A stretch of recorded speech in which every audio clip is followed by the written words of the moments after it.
MSCS Media is now part of the Spotify exclusive team. If you'd like to watch this episode and others, uncensored and uncut, click on the link in the description. We got Wally Green. Thank you for coming in. Legendary ping pong player, table tennis, tons of media, newspaper, even the New York Times, Prada endorsement, all kinds of good stuff, man. Thank you for coming in. It's a pleasure to meet you. Hey, it's great to be here, man. Now, I hate to make you repeat yourself. So let's just take the cat out of the box. We had a little bit of a camera thing, so we fixed it up. So you just went from one thing to another thing, and it's totally opposite. It was funny how you explained it. Yeah, so it's been a very interesting last 13, 15 days. I was in L.A. playing another sport pro that I play called paddle tennis, and then I flew back to New York. Then the next day, had to fly out to Miami for a 3-day Prada event. Did that, so when playing the sport first, that's one mental part of me. Now with the Prada event, I got to be nice in front of people and smile and entertain. That's another part. So did that for 3 days, flew back to New York, and the next day had to go way in New Jersey, Parsippany, which is for me, as far because I don't go to Jersey, to do corporate speaking to like sales execs, right? And then the next day, I had to speak to a charter school full of kids. So it's the mental shifts have been crazy. So it's got me pretty exhausted. Yeah, you went from Fortune 500 people, right, pretty much, to kids running around screaming, going exactly. crazy. and listen, they were really going. I'm trying to get the video. If you see the video of this, it is bananas, because like they had seen the New York Times article, and then what the school did was they did a 3-day class on me. So the kids had to learn about me, study me, and then come up with questions. So when they saw me, as soon as I walked in, the kids was like, "Are you real? Are you real?" And I bit myself, say, "Yeah, I think so." But yeah, it was crazy. It was crazy. How crazy is that? With your past, which we're gonna get to, you got a school taking 3 days to teach about you and come in. I mean, that has to blow your mind, right? Yeah, it's I don't know, man. I love it because I like to inspire the kids, and and to see them smile and be so excited. I'm not Michael Jordan, but they treated me like I was Michael Jordan. Like they were screaming, yelling. I signed an autograph. Somebody, the teacher said, one girl said, "Hey, can you sign autographs?" And I said, "Yes." And she said, "He's gonna sign autographs." And they went, "Ah!" And they went crazy. I had a line of kids, right? Oh man, it was insane. It was and you made their day forever. Yeah, for and, sure. Stuff like that, like we were talking, texting. I mean, that is so needed right now. These kids, we found out there they took wood shop out of school. That's crazy. Like all the extracurricular, how do you say it, activities, Yeah. and then you know what that leads to. Yeah. So you have a TED Talk that you did. It's not out yet, but it's coming out. Yeah. Yeah. So talk a little bit about that, because that's pretty big. Yeah. So this was I had been approached twice before about doing a TED Talk, TedX Talk, and I actually turned them down because I actually don't like to give a lecture. I like to have a conversation like this. So we sit down, you ask me questions, I'll give you the answers, and we can vibe off of that. Giving a talk is more of me just bringing my own energy, and I think people kind of really resonate when there's a conversation. But this TEDx talk was different because when they came to me with it, they said it was TEDx Youth, and I said, "What?" And they said, "You'll be talking to kids," and I said, "No way, really?" I said, "Definitely, I'm down." Like, it wasn't even a thought about it, right? I didn't even think about like what goes into a TEDx talk. I was like, yes, 100%. And I remember the first time where they had to interview me for the TEDx talk. So I would give my story, and the guy was like, "Oh man, that's really great. So the next interview is gonna be with some of the kids." And I was like, "What? What are you talking about?" Yeah, he's like, yeah. The kids are gonna come on a Zoom call, and they're gonna give you feedback. And I said, "What? The kids are gonna give me what?" Listen, if you tell me adults are gonna give me feedback, I can deal with that. but you can't tell me kids are gonna give me feedback, right? So that made me more nervous because kids, they don't. Adults would say, well, you really shouldn't do these. Kids were like, yo, what is that? I don't like that. And, And be honest, yeah. And listen, and there was a person who came on. Actually, I felt so bad for her. One of the girls said, what you're saying is very interesting, but you're just all over the place. And I was like, oh God, here we go. Here we go. But I got on, and they just loved it. And so the organizers was like, yeah, you're ready. You may want to tune some things or add in the North Korea story, because originally I wasn't going to talk about the North Korea story, but he said, no, we want that. And I got on stage. I remember I was nervous. I remember the first part. What happened was I was the fourth person to go on. So it was 7 speakers, and there was some big shots, and I never did any kind of speaking before. Like I said, it's always somebody asks me a question, I give an answer. So I've never, started a speech by myself. And I also didn't really practice, because I felt like if I practiced this, that I would make a lot of mistakes. I would be thinking about what I practiced instead of connecting with people. And the first guy goes up, and this guy's like a big military guy. He flew Black Hawk helicopters in Afghanistan. Probably launching missiles. Yeah, all kinds listen, of crazy it's crazy. stuff. And the guy's talking about how he took his helicopter, put it in the line of fire so that his platoon can escape. Right. And I'm sitting there listening to this guy talk, and it's perfect. Everything's perfect. And I'm like, oh my God. Then the next person goes up. Lady in the fashion world kills it. Another lady goes. She has 10, 20 million followers. And she does gaming and talking about how it's hard for females and perfect. And I'm like, oh my God, these people do this all the time. Bro, it's like you going after Chappelle, Chris Rock. Yes. You know what I mean? And exactly. say Bernie Mac was here, it would be, Chappelle, Chris Rock, Bernie Mac, and then you. And then me. Right. And then me. Seriously. Because you never did it before. No. And I was so nervous.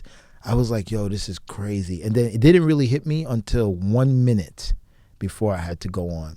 And they were miking me up, and they were ending. And all of a sudden, my hands started getting sweaty. My heart started beating real fast because I heard everyone else be perfect. And I was like, oh, man, this is crazy. What am I doing here? And one of the staff says, hey, are you okay? I'm like, yeah, I'm good. And then they don't introduce me. I come out, right? Oh, no, actually, they did. They did introduce me. I come out, and I started my TEDx talk with a video of me in North Korea and then hugging a North Korean. And before I played the video, I came out and said, my name is Wally Green, and this is what I do.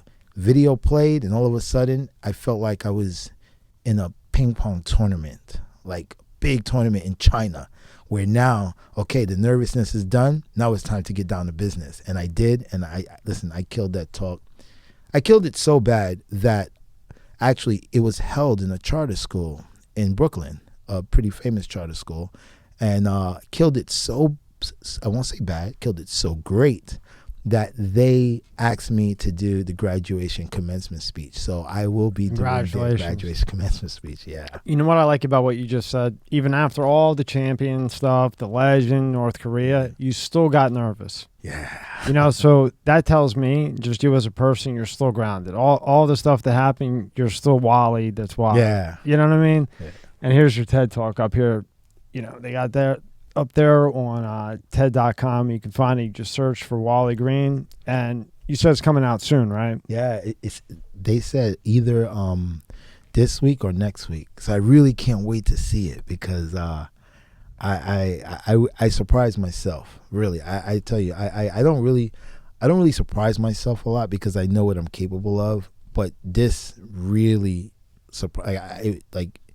It was perfect, and I was like, this. I couldn't believe it. Yeah, so I was very happy with that. So I can't wait to see it. And then before we get into how you got where you are, what you have going on the Spin brand, that is so cool. Yeah. This episode is sponsored by Let's Get Checked. Are you the man your father was?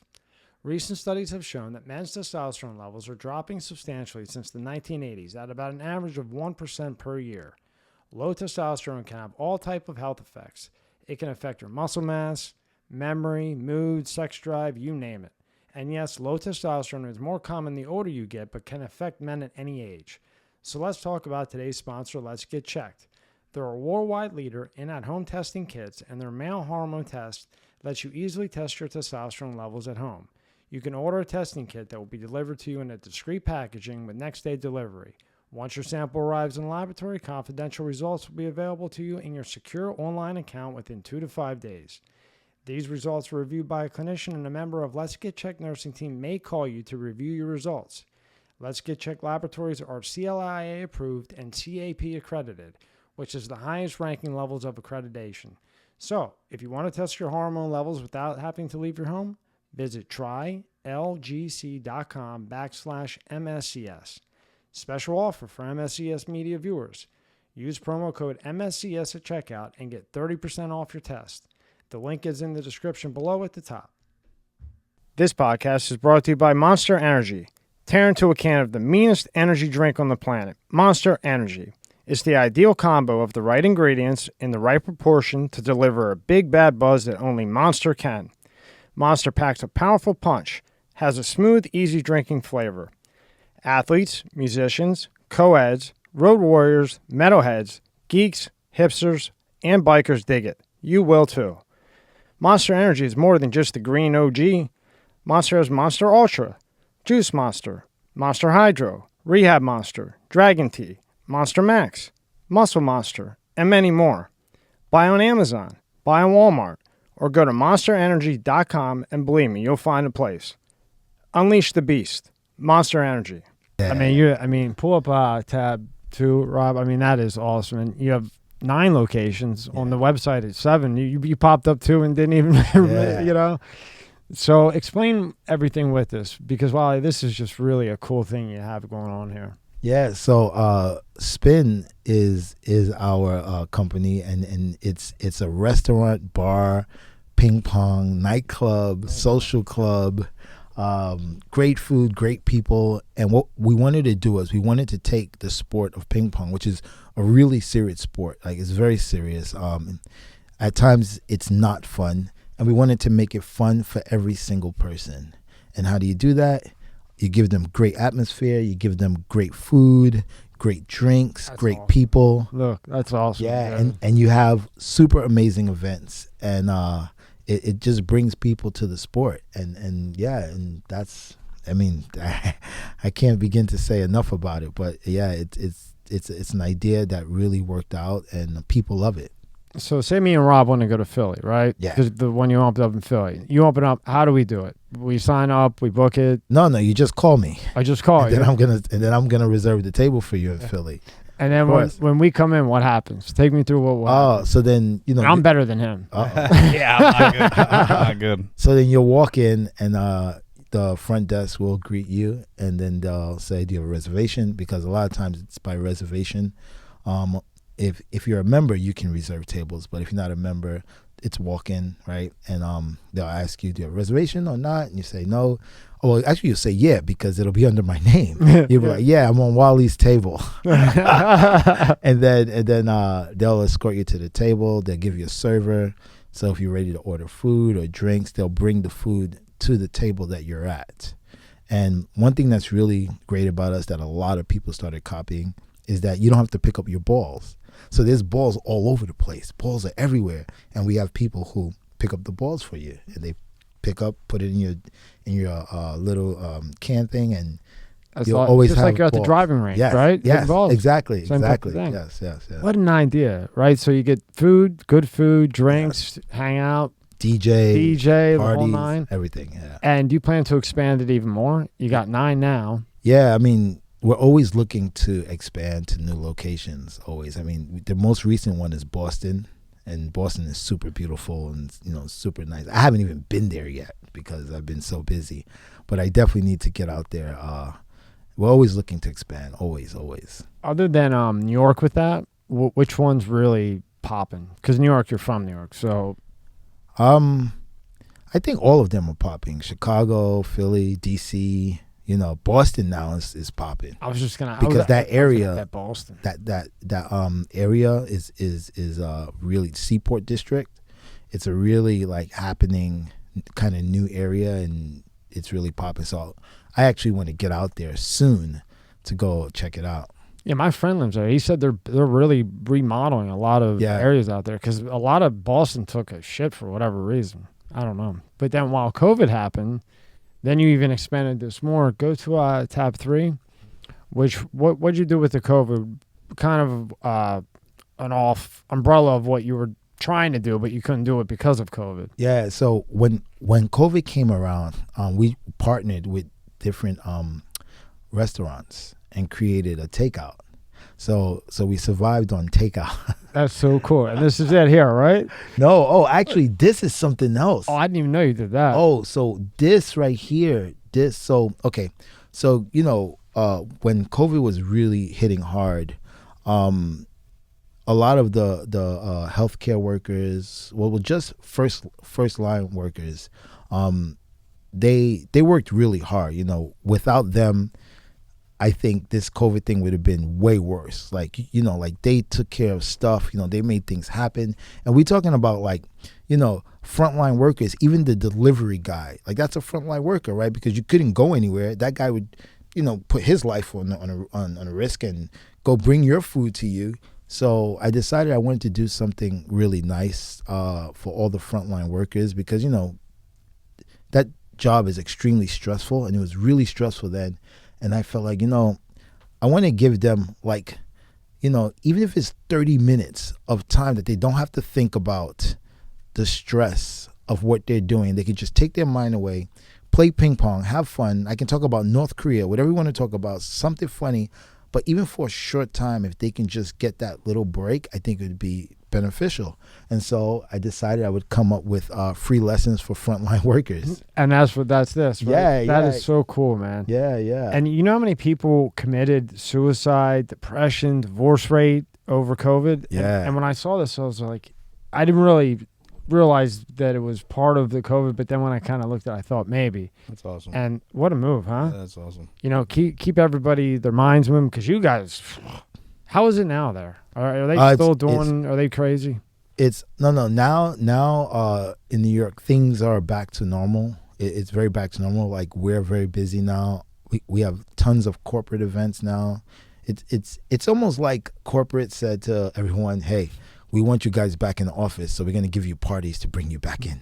And so we got a lot of corporate parties going on, and yeah, it's definitely so much better and back to normal, and let's just hope it stays that way. What do you think about the mayor that came in? The guy, Adams? So, because I have a lot of friends up there, and one minute they were like, oh, he's going to change the world, and then they hated him, and then it seems, I don't know.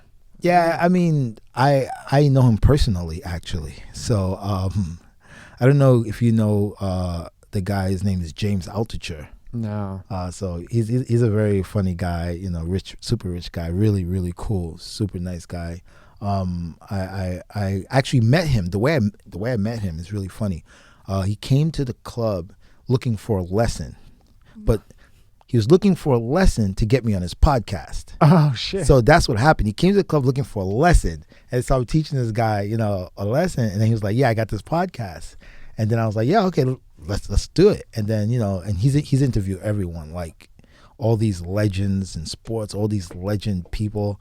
And so I did his podcast with him. And now I just lost my train of thought, man. We were talking about the mayor and nuances. Yes. Yeah, and how you met him. So he had the fundraising event for the current mayor at his house, and I was there. Oh, wow. So I met Eric Adams and spoke to him for a long period of time because apparently he came from the same background I came from as a kid.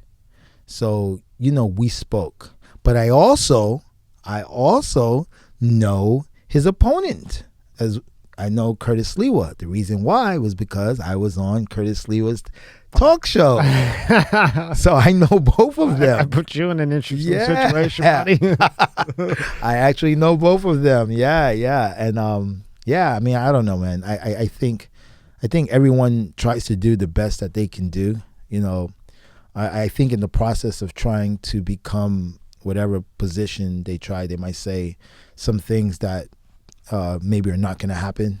But he did take away the masks That's for sure. Because people, listen, in New York, people were flipping out, and it was getting crazy because people started like fighting over this. Like, you know, people were fighting over, you're gonna put your mask on, and it was going back. Now there's no mask mandate, but if you want to put your mask on, that's fine, do it. And I think that was a really smart move because, you know, of course you want to protect yourself and protect your family or whatever, but you know, at the same time, it's, you know, if you're not used to wearing masks, like if you go to Japan, people wear masks all the time. It's normal. Like, this is normal. Like, it's their way of life, right? Every day.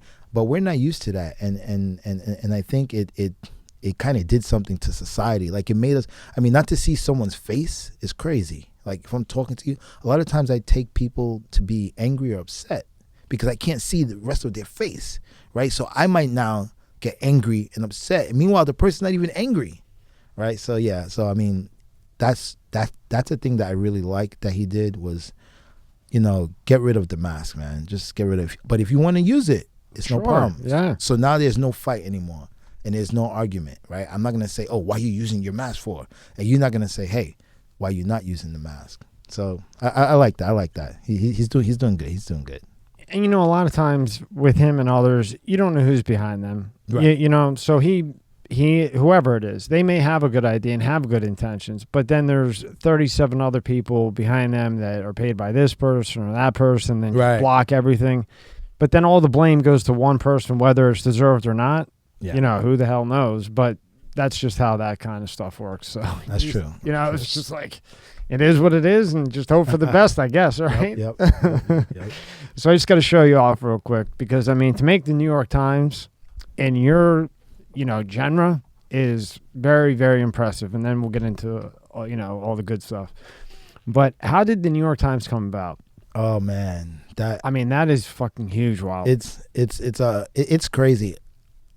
I think part of success or part of doing well is being at the right place at the right time. And for some reason, through my life, I've been at the right place at the right time. And I don't know why. Maybe it's divine intervention, whatever you want to say. But I've been at the right place. And it just so happened one day I was at Bryant Park. I think you saw it. Maybe you saw the documentary we made. Mm-hmm. I was at the park hanging out, as I do, playing on the tables that we put there, hanging out with the guys.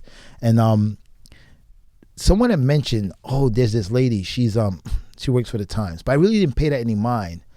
What I was more focused on was playing with the kids. So there was 2 kids there who were her kids. And I was playing with them because they were fun. You know, I played doubles with one, played with the other one. We played against the dad. And it was such a great time. We had fun. And then after we sat down, someone told her, oh, that's Wally. He played on his team around the world. You should talk to him. And then we spoke for a little bit. It was very little. And then she said that she was going to the Olympics. This was right before the Olympics. And she was like, yeah, that she's the U.S. correspondent to the Olympics. So she was going to the Olympics. And she was like, yeah, when I come back, I want to interview you. But, you know, everyone says that. And I was like, okay, yeah. I always say yes, right? And then she came back, and we did this interview like 4 days, like a very extensive, intensive, long interview, the most, I don't know, intensive interview I've ever done in my life. And we even did it. We did things in location. So when I'm talking about the projects I grew up, we were actually in the projects that I grew up, which was kind of crazy. But yeah, and it took so after that we shot this thing. They had a photographer fly in from LA to follow me around for a day. So they followed me around, took pictures, you know, whatever. And then it just kind of like nothing happened for a long time. And I was like, okay, well, is this happening or not happening? And I thought it wasn't going to happen because it had been a long time. Like, this article just came out, but it came out April. But we did this interview in the summer of last year. Wow, yeah, because I saw April 9. 22, April 9, 9 of right? 22 it came out. Oh, this 22, year. yeah. April 20. Well, you had done right. it a year ago. Wow. But this was done in the summer of last year. And so I kind of like given up on the article. I was like, okay, you know, maybe it's not coming out. I'm used to having stuff like that where they say, yeah, we want to do this, and then doesn't doesn't pan out, for some reason. So I thought it wasn't coming out. And then I remember she contacted me again, and we talked a little bit, and then nothing came. And then, like, right before the article was coming out, she contacted me. She's like, okay, this thing's going to come out. We're getting on it. And so it asked me questions. I was like, whoa, really? And it just snowballed right from there. And like, I remember I was still speaking to her like 2 days before or 3 days before the article actually came out. So some stuff in the article that came out, like my TedX talk that we spoke about, I told her that 3 days or 2 days before the article came out. Yeah, then boom, it just came out, and then just out of nowhere. And it was crazy because I tell you what made it really crazy. So I didn't know the article came out. This is the thing. I woke up and I had all these crazy messages, all these people tagging me in posts. I was like, what the hell is this? And people had saw the article and they tagged it everywhere. And I was like, oh man, the article's out, but it was online. Right. And having an article online is cool. I mean, the online version is cool, but I like I want to print. You're like us. We like the paper. Yeah. It's so I wasn't sure if it was going to come out in a print, and I didn't know. And then I don't remember if I spoke to her or she told me, but then on a Saturday, I was waiting for it to come out, and Saturday it came out. And then when I saw it in the print, then I knew the magnitude of this interview. Because when you see it online, it's long, but you can't really tell the magnitude. But when I saw it in print, and it was 2 pages long. In the New York Times. In the New York Times. I even made a funny TikTok video about it, because so right behind my page is a little spot about Tiger Woods, right? And then I think he had a whole page. He had a whole page, and then the next page is the New York Yankees and Aaron Judge, a little small part. So I was making a joke, and I said, "Oh, look at this, Tiger Woods. Who's Tiger Woods? I don't know Tiger Woods." And I flipped the page. The next one, New York Yankees, Aaron Judge. Who's that? And then I open up the spread. Oh, Wally Green. I know that guy. 2-page cover. Forget about it. Right? Yeah. It was crazy. Congratulations, man. I mean, that is just, that's got to be mind blowing, right? Yeah, it's still mind blowing. And they're still charging if you want it. So like when I went to get it online, because I have it on my phone, the app, but on like desktop I don't. So they're still charging to read your videos, not your video, your articles. So that's a good thing. But I found it on Twitter. And this is the New York Times Twitter. Oh, yeah. I remember that. Rob, can you read this? A ping pong ball transported Wally Green from public housing projects in Brooklyn and dropped him in Midtown Manhattan. He's played around the world, becoming a beloved American ambassador for table tennis and international understanding. And then this is the article, right? The love of the sport, ping pong, the great equalizer. Wally Green has played everywhere from Brooklyn to Pyongyang, becoming a beloved American ambassador for table tennis. Can you tell him he said that wrong, or did he say it right? Pyongyang? Pyongyang. Pyongyang. He said it right. Because I always messed up on words. Those close, yeah. Molly, you took his side. All right, so you grew up in a real tough neighborhood in Brooklyn, huh? Yeah. No, at that time, what year was that? Wow, that's a long time ago. Oh, let me see. I don't even remember. A while ago. Very while, like 20 years? 20 years? Maybe more. Now, what was the atmosphere in Brooklyn 20 years ago where you were living at that time?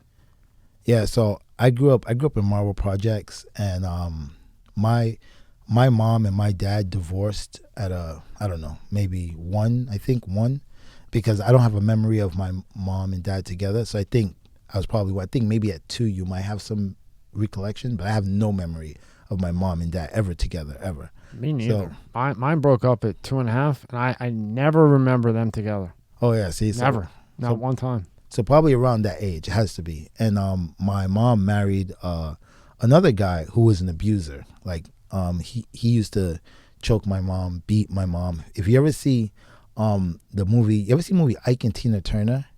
Yeah, a long time ago. So similar to that. Like, he just, anytime my mom didn't obey, for him, he was like the master of the house or whatever nonsense. Oh, yeah, one of those. Yeah, and so I grew up with that all the time. And so I grew up with a huge hatred for my stepfather. And also my stepfather used to also, kind of like mentally abuse me, also physically. But I think the worst of it was he always used to say that, you're going to be dead in jail. You're going to be nothing. Nothing's going to happen in your life. You're going to be killed, and all these crazy things he used to always tell me all the time. So that made me hate him even more. And then my mom had another child, which was by him, which he favored. That made me hate him even more because, you could clearly see that he cared about, his child, but they didn't care about me. So, I grew up like that, and I always had thoughts of how I could kill my stepfather. Like that's what I grew up with, like thinking about how I could kill my stepfather at a young age. So I remember very young, in the projects, sometimes we have a lot of roaches, and there's a boric acid. It's like a powder, like this white powder, and you put this powder on the corners of the walls on the ground, and the roaches step in it, and they kind of disintegrate and they die. Really? Because you could like pretty much shoot a roach with a 9mm and it will still live. Like you could blow half of it off. I mean, you could even take an AK to it. If there's anything left of it, he's going to start growing back again. Yeah. So what it is? So everybody out there, you better get a plug for this. You better get a sponsorship. I know, right? What kills these little pricks? So I don't even know if they use that stuff anymore, but it was boric acid. Right? And so I used to think, how could I take this boric acid and put it into his capsules? Because he took capsules all the time. These medicine, I still don't know what the medicine was for, but yeah. So I used to always think this, and even like the stuff you see on TV, like the cartoons where they take something, put in a muffler. Like I thought about, like how could I kill this guy? And because of that, I needed an outlet, and so my outlet was two things. One thing was, joining a gang. I was in a gang at an early age, had guns at an early age. And then my other outlet was sports, right? So I had two outlets. It was the gangs, and then it was sports. And they kind of went hand in hand. Well, actually, the sports went hand in hand with school, right? So I always had good grades in school. The reason I had good grades was because I needed the sports, because I played the sports to not be home. And if I played basketball or tennis or volleyball, whatever it is I was playing, we got practice in the morning, we got practice in the evening. By the time I go home, I'm pretty numb to the nonsense going home. And so in order to stay on the team, you have to have good grades. If you don't have good grades, they kick you off the team. Which means you have to go home. Yeah. And so I had kids in school doing the work for me. I had the entrepreneur mindset when I was a kid of how I'm going to delegate this stuff so that I could stay on a team and have I don't know, I didn't think about mental health back then, but that's kind of what it was. And so it was crazy. It was just crazy, it was gangs, guns, sports, and just how can I kill my stepfather? And that's what I thought about every day. I would have too if I were you. Would you say like the gangs were like your family? Yeah. Because that was your family, that was kind of your brothers, because you didn't really have a home, and then the sports were your therapy and your way just to try to make it. They went hand in hand. Right. And what's interesting is I had a really, really good friend of mine, and I was really close to him, and he'd stay at my house all the time. And he had a stepfather and hated him because it wasn't his blood, and would, mangle his mom. And he would come over and he would try to stick up for his mom, kind of like your situation. Yeah. And he couldn't understand why his mom, he's trying to stick up for her, and then his mom would get mad at him for going after the guy. Yep. So we would bring him to our house, and then later on, and as time went by, he had his mom like completely brainwashed. Completely brainwashed. Yeah. It was really sad to see. So it sounds like yours was a lot worse, but it's all bad. And I resonate with that a lot, because it used to happen to me all the time. Like, I would try to stick up for and sticking up for your mom can be anything. It's not necessarily saying stop. It's not necessarily physically doing something. It could just be hugging her, right? Because she's crying. It's a normal thing. And then your stepfather sees that and gets angry, right? And then they make up later. Like they go upstairs and they do whatever they do, and then all of a sudden now you're in trouble for nothing that you didn't even have it. Yeah, so that happened a lot, and that would make you the most angriest. Yeah, like I'll never forget one time my buddy, he went to his mom. He said, "Hey mom, let's go live with Tommy. We can get you out of here."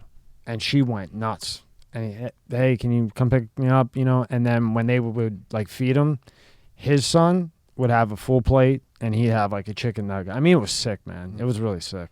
Yeah, honest to God, whatever there is, honest to God, it was the sickest thing I've seen to this day, and I've seen some sick stuff.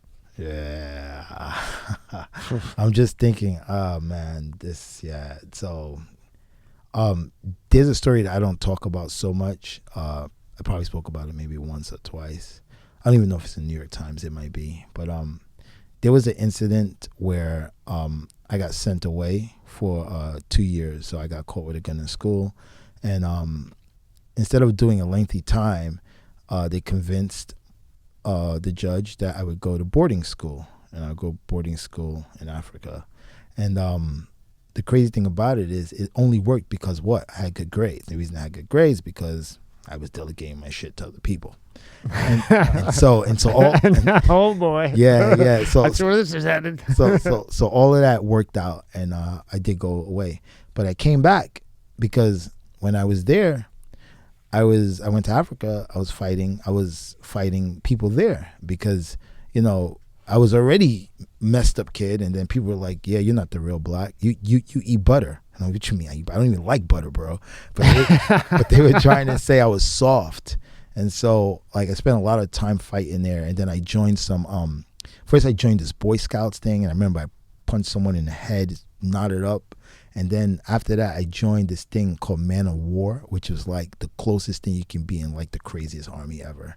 And then I came back, I was much stronger. And what was Africa like? What was the food like? The food, I mean, eventually you get used to it. Like first, I mean, as a kid, I hated it. I really did not like it because it's a place where discipline, respect, all that stuff is the number one thing. If someone is 1 day older than you can't even say his name. You have to call him brother. Like everything is about respect. And when it comes to learning, like here in America, you know, we have a choice. You don't have a choice. They will beat you into learning. So either you learn or you get your ass whipped in school. There's no choice. So yeah, man, and sounds all right to me. Yeah, I mean, really. I mean, I'm sure I'm gonna get killed on that one. No, but I mean, not like cripple a kid. Cripple a kid. Yeah, give him a little bit of a belt. Yeah, I got a lot. But I came back, and there was a time where my stepfather and my mom was in the kitchen, and I was sitting down, and my stepfather went to grab my mom by the throat. They were arguing. Right, and I saw him grab her, and I didn't say anything. I just looked. I turned around, looked, and then the minute I turned around, he said to me, he goes, "If you look over here one more time, you're gonna get the same thing." And then I just flipped. Like, you know, when you're a kid and you go through all this stuff, there's a time where you're gonna explode. You're gonna pop. Like you're gonna pop, and that was it. I just like flipped out. Saw red. I ran out of the house. I went to, and I don't remember actually running out of the house. I know I did because there's no way to get it. There was no way to get the gun that I came back with unless I ran out. But I don't remember actually running out. But I ran out of the house, went to next door to my friend's house, which was like cross street, got a gun, came back, and was gonna shoot my stepfather. And I put the gun in his head, and I was like crying and said, "I'm gonna fucking kill you." And my mom was screaming and saying, "Stop, stop, stop!" And I said, "No, I'm gonna kill this guy. I'm gonna kill him." You know, and then my mom called the police, and my mom said to the police, "Hey, you guys need to hurry. My son's trying to kill my husband." And then it was like I can't even explain the feeling. It is almost like, you know, you grow up as a kid seeing this, and the only thing you want to do in your life is to protect your mom. That's all you want to do is just protect your mom. The only thing you want to do. And finally, I have the chance that I can protect my mom. Finally, I can be there and protect my mom. And she just turned against me. And my heart just dropped down. Yeah, it was crazy. And then I put the gun to both of them. I was gonna shoot both. I was shoot my mom and my stepfather, and I was shaking. I remember I was crying, and at the same time I was thinking, because I as a kid I never did stuff without thinking. I always thought things, but I was so like just couldn't believe it. And then finally this thing, like I always say, divine intervention came, sat on my shoulder and said, hey, if you pull that trigger right now, if you do this right now, every single thing your stepfather said about you is going to happen right now, this day. It's going to happen. And I hated no one more but him. And there was no way I could do anything that would make whatever he said come true. And I just said, you know what? Screw you guys. You guys deserve each other. And I said it in a lot worse fashion than that. As you should. And I just left, never went back home. And yeah, I left. And I got picked up by police like a while later, but I told him, I said, what gun? I don't know what you're talking about. There's no gun. There was never a gun in my house. And yeah. And so that was just finished, but I never went back and lived in the streets for a year. Yeah, man. So it was crazy. It was definitely so crazy. From that point, childhood. you just walked out with nothing. No bags, nothing. Just walked out and just made it. Because there was two things. Like I really wanted to shoot both of them, but I knew that I had to get out of there because the police were coming. Yeah. Right. So and I already had some problems already. Yeah. I just came back from the problem that I already had. so I just, and you don't want to make this prick right. Yeah, right? Yeah. So I just kind of like left it, and they stayed together. Like it's just mind-boggling, but yeah, they stayed together till he passed. Like it was just crazy. Yeah. So I just said, it is what it is. Once I started my whole ping pong stuff, I just had to block out all, the toxic people. I kind of like blocked out all family as well, because I needed my own mental health. I needed to focus on me. So I really blocked everyone. Like when my dad died, I'm sorry to hear that. I cut that family off. Everyone, every single person. After my mom, I cut everyone. I just was. I didn't want nothing to do with anyone. I needed to find myself, and yeah. But it was crazy. It was definitely a childhood that I hope no kids have to go through, and that's why I like talking to kids, because there's so many kids that go through this, and they don't know what to do, and I don't want them to be that kid on the other side with the gun, having to think about what to do, like because it could have went either way, right? I mean, let's say my stepfather felt froggy that day and he was going to come and try to wrestle me. He might have got shot. Then I might have been in jail for life. So, I don't want any kid to have to go, even to have to think about that decision. It should just never happen.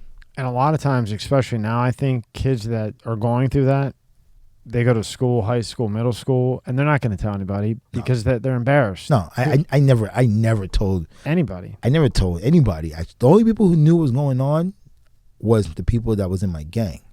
And these dudes were crazy. They were like, yo. Like, you want us to handle this shit? And I was like, nah, bro. Yeah. I was like, nah, I'm good.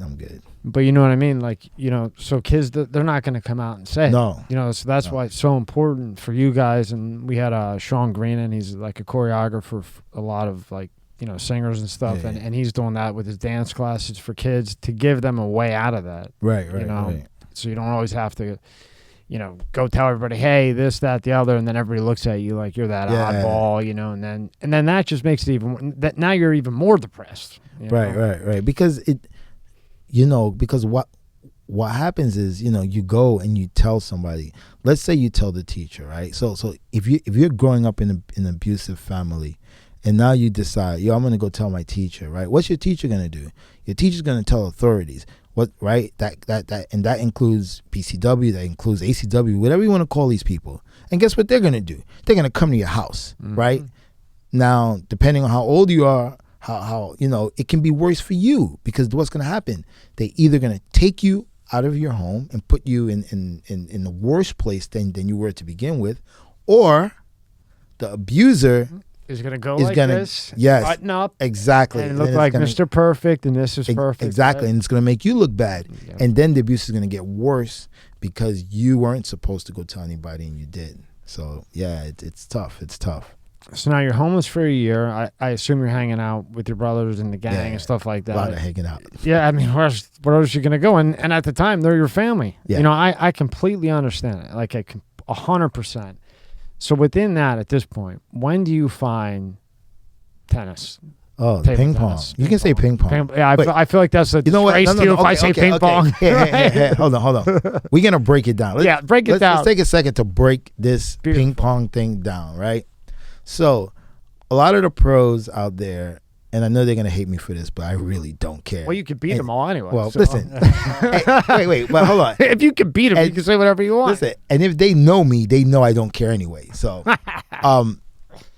say something. here's the thing, right? A lot of the pros, they say, oh, it's table tennis. Ping pong is played in the basement, right?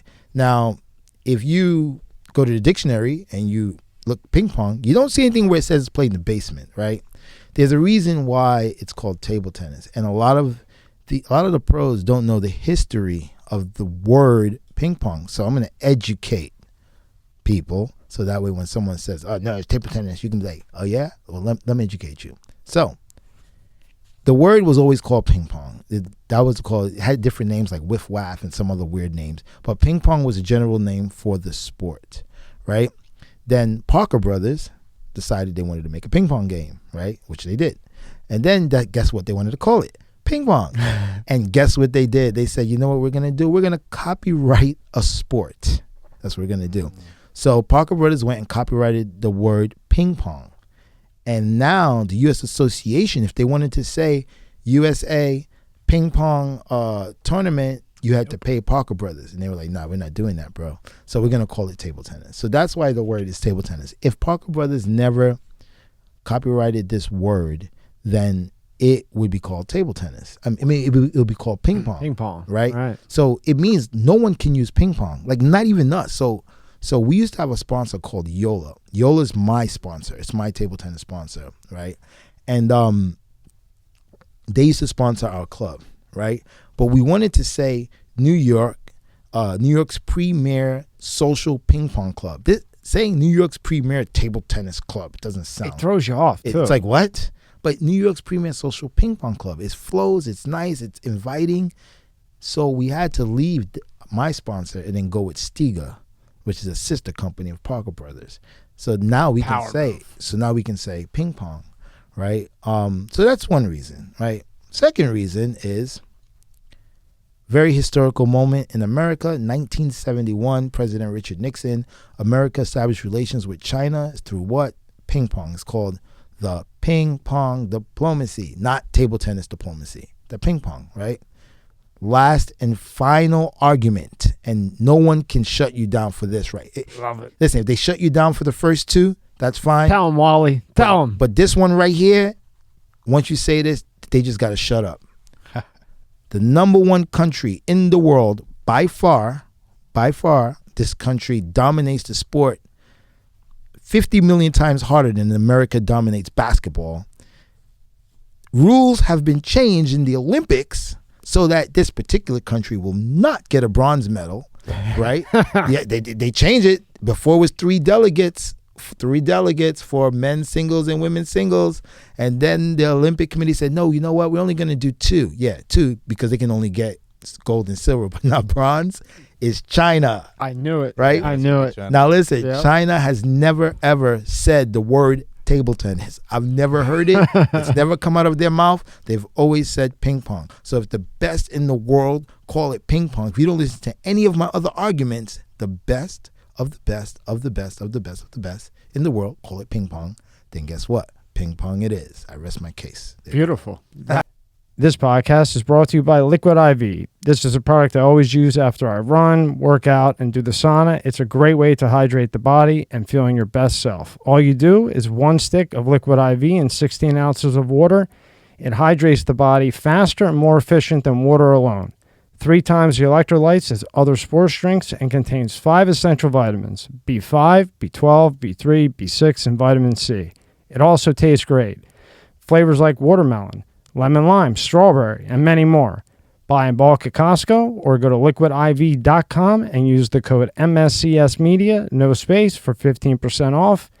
No other way to hydrate the body. This episode is sponsored by Aurora. Do you know what the fastest growing crime rate in America is? For years, this crime rate has been surging and affecting millions of Americans. I'm talking about identity theft, and there's a new victim every 14 seconds. Yet despite this, those who have had their identity stolen, they act shocked when it happens. That's why I'm excited to partner with Aurora, who is sponsoring this video. Aurora's identity theft protection, fraud monitoring, a VPN, password management, and antivirus software all combined into one easy-to-use app. Aurora monitors the dark web for your emails, passwords, and social security numbers and sends alerts fast, right to your phone and email. When it comes to fraud, every second matters. Don't put your family at risk. Try Aurora free for 2 weeks and see if your personal identifiable information has leaked to the dark web. Start your free trial at aurora.com/MSCS. Link is in the description below. I can stick to ping pong. Yes. And then I knew it. Because when I was watching you, and even I watch it on TV sometimes, and those It's crazy. man, they're quick. Yeah, it's nuts. But he's so good. I'm good, but those guys are insanely way better Hand-eye than me. coordination is just insane. Yeah, they're so, because they start at a young age, like 3. oh. I used to bring my students to China like 3 times a year, 4 times a year to train in China. And you see all these kids, I'm talking about like 8, 9, 10, with basics that are unbelievable. Like pom, pom, pom, pom, pom, pom, very focused, pom, pom. It's unbelievable. It's just crazy. I mean, it's very difficult for the number 1 Chinese player, so it's number 1 in the world, to win the Chinese national tournament. It's very hard. You would think, okay, the number 1 player in America can win the national tournament pretty easy, right? The number 1 girl, easy. But in China, it's so difficult because there's so many players. Because all of them are beasts. Everyone's a beast. Every single person's a beast, and everyone's trying to take you out, right? So everyone is wants to beat you. Because it's that bragging, it's also a possibility to make the team, and they become super famous if they beat you. So everyone's gunning for you. Yeah, it's very different, very different. When did you find ping pong? When did you find it? Oh man, so I actually hated ping pong. By the way, sorry guys. I told that to the school. I had to look twice, to be honest. I had to look because I knew the name, I knew the legend, I knew it, and I looked. And at first, because I told you I like Chris Brown a lot, I had to look twice, and I said, "That's Wally." Damn. All right, my man. Yeah, man. I hated this sport. Actually, they had it in my high school. Kids played it in the lunchroom. So I would play football, and we would go through the lunchroom to get to the field. And there would be kids playing ping pong, and I would make fun of them. And I'd be like, look at these guys with their short shorts and a stick. Because, at the time they had these short shorts, like, well, and the stick. Like almost all the way up, right? Yeah. I mean, it was beyond horrible. So I hated this sport. I used to make fun of it. And then the way I got involved was I started shooting pool. Like, I got into shooting pool, and I started to love pool. And I thought it was really good, That's tough, man. Yeah, I went and bought a pool stick for cheap, and then I went and switched the cheap pool stick for an expensive pool stick. I did one of those. The double fake out, the 20, what do we say, 52 fake out, right? Yeah. And because I had this amazing pool stick that actually opened up, I thought I was good at pool. I mean, I was okay, but I wasn't good. And I got hustled for some money. I got pissed off, and out of anger, I took the pool stick and I just kind of tapped it. I don't think I hit it that hard, but I did have anger management issues. So I hit it, bam. The pool stick shattered, and when it shattered, I was just angry. And I look over, and who do I see? Some kids playing ping pong. And I was like, yeah, I'm gonna take my anger out on those kids right there. Yeah. So I go over to the kid. I say, yo, I want to get a hit. And it was like, what? Do you play this? And I'm like, nah, I don't play this. And they were like, really? I said, yeah, just give me the paddle. I want to get a hit. So the guy gives me the paddle. He hits the ball to me, and I try to hit him with the ball. And, of course, I had bad aim. The ball goes on the table. And the guy goes, oh, my God, that's such a great shot. Oh, man, you got to go check out this club. Like, there's a club. And I said, what do you mean there's a club? And meanwhile, you're trying to hit the guy I'm with trying the to ball. hit him with the ball. Yeah. You know, and make it look like it's a mistake. Right, like But, bounce off table yeah. and crush him. But hit the table, and I was like, what do you mean there's a club that people play this? I was like, there's no way there's a place where people go every day and play this. He's like, yeah, you got to check it out. They're great. And I was like, what? And so the athlete side of me wanted to see if this was true. And so I wound up going down to this place. It was in Midtown, and I walked in. It was a pool hall, but that had like, I don't remember, maybe 6-7 tables. So it was like a pool hall that had a big table tennis, and people were playing, pom, pom, pom, pom. And I was like, whoa, this is crazy. Standing back from the table, making noise, and I was like, whoa, this is crazy. And then what made it more interesting to me was that I saw black people playing it. Like, I thought only Asian played this sport. Right? Nobody played it. Only That's Asian what I played thought, too. Yeah, only Asian played the sport. So I was like, whoa, black people play this? No way. And I was watching, oh, man. And then nobody would play with me. Like, nobody. Everybody was like, I'm tired. No, they didn't. It's not the pro side of it or the high-level side of it is not inviting at all. Like, no one's going to ask you to play. And this old guy would come and play with me sometimes. He was like 70. And he would beat me like 21-2, 21-1. And I would get so angry because I'm a young athlete, man. I'm strong. This 70-year-old guy's beat me. Smoking it. Smoke bad. Yeah. And then would laugh. And As if you don't have enough anger issues, exactly. right? and then That's funny. that would make me want to play it more and want to get better because this guy can't beat me. And then one day I met this guy, random guy, comes to the club. He says, hey, do you have a partner? And I said, no, I don't have a partner. He says, hey, you know what? I'll pay you $20 if you hit with me a couple of times a week. Whoa, what? $20? I was like, hell yeah, let's go. I'm there. $20 just to hit. And at this time, I could hit. Like, I'm good at every sport. So I can pick up sports really quickly, you know. And You have that natural gift. I have a natural for sports because that was a way to it was the other side of me, a way to combat the crazy stuff I was going on at home. So I'm very good at sports. And so anyway, I start hitting with him, you know, he paid me $20. And then, you know, we became friends, and then we would talk, and I was always talking about my gang and stuff that was going on, blah, blah. But for him, it was more like TV, right? So if you never experienced anyone in that life, there's no way that you can possibly understand, right? So he didn't really understand because he never really addressed it. He just, and then we start playing. Then one day I went to the club, and a gun fell out of my bag, 22 caliber fell out, and he saw it. And his face was like, it was like all the puzzle pieces started clicking together. And then I was like, yo, I got to go. I just picked it up and left because I don't know what he's going to do, call police.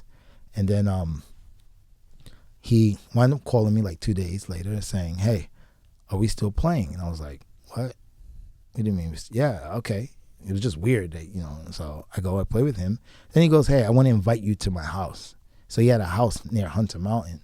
And I was like, okay, this is weird. You're like, wait a minute, I just dropped a gun out. Yeah. This guy who's 70. I ran, and now he's inviting me back, and now he's inviting me to my his house, especially with your background at this point. Yeah, in your which is life. You're crazy.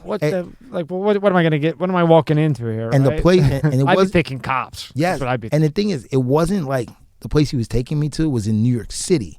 It was near Hunter Mountain, which is 2.5 hours away from like, from New York City. Like, am I going to get thrown in a mountain Like, or something? it's crazy. And then, so, you know, I go with him and I meet his family. You know, he have a big house. It's like in the woods.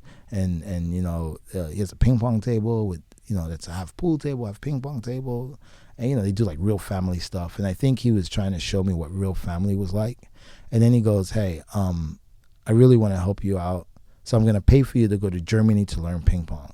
What a hell of a guy, man. Yeah, and I was like, what? What? And the only thing I knew about Germany back then was Hitler. And I was like, what the hell's going on? This guy's trying to send me to Germany. Kind of craziness. You're like, man, this is one hell of a setup for a little 22 that fell out or whatever. You know? Germany. Damn. But like I said, when I was younger, I was always smart. You know, I was always, you know, smart. And I decided to take the offer. Like a lot of people don't take the offer. You know, a lot of, I'm telling you, it's crazy. A lot of these kids are just so messed up in the head that they won't even take that offer. Like, I'll give a perfect example, too. The other day, I was by my house, and I was at a store, like one of the Arab stores. And I'm in the store, and there's a bunch of kids in the store. And so the kids wind up leaving, right? And these kids are young. These kids are like, I don't know, like 15, 16 the most. And the kid just, they all leave. And then the guy tells the other guy, yo, I think they stole something, right? So the guy pulls it up on the camera, and you can see, like, this kid was good, though, actually. I watched, I was like, damn, that was way better than the way I used to do it. Like, note, if I ever need to rob a bank, this kid. Yeah, man. He stood, he stood, I think he knew where the camera was, but he didn't realize that there was one behind him. So he's in the front, he took something from there, put it behind his back, slipped it through his sleeve, had it in his sleeve, and just walked out, right? So we all watched this, right? And I remember me, like when I see this kid doing this, like I remember me, like I used to do it. I used to rob the stores all the time. I used to go in the store and steal shit all the time. Why? Because we had money to buy what we wanted, so we stole it. And the guy was like, yeah, when the kid comes again, we can call police, blah, blah.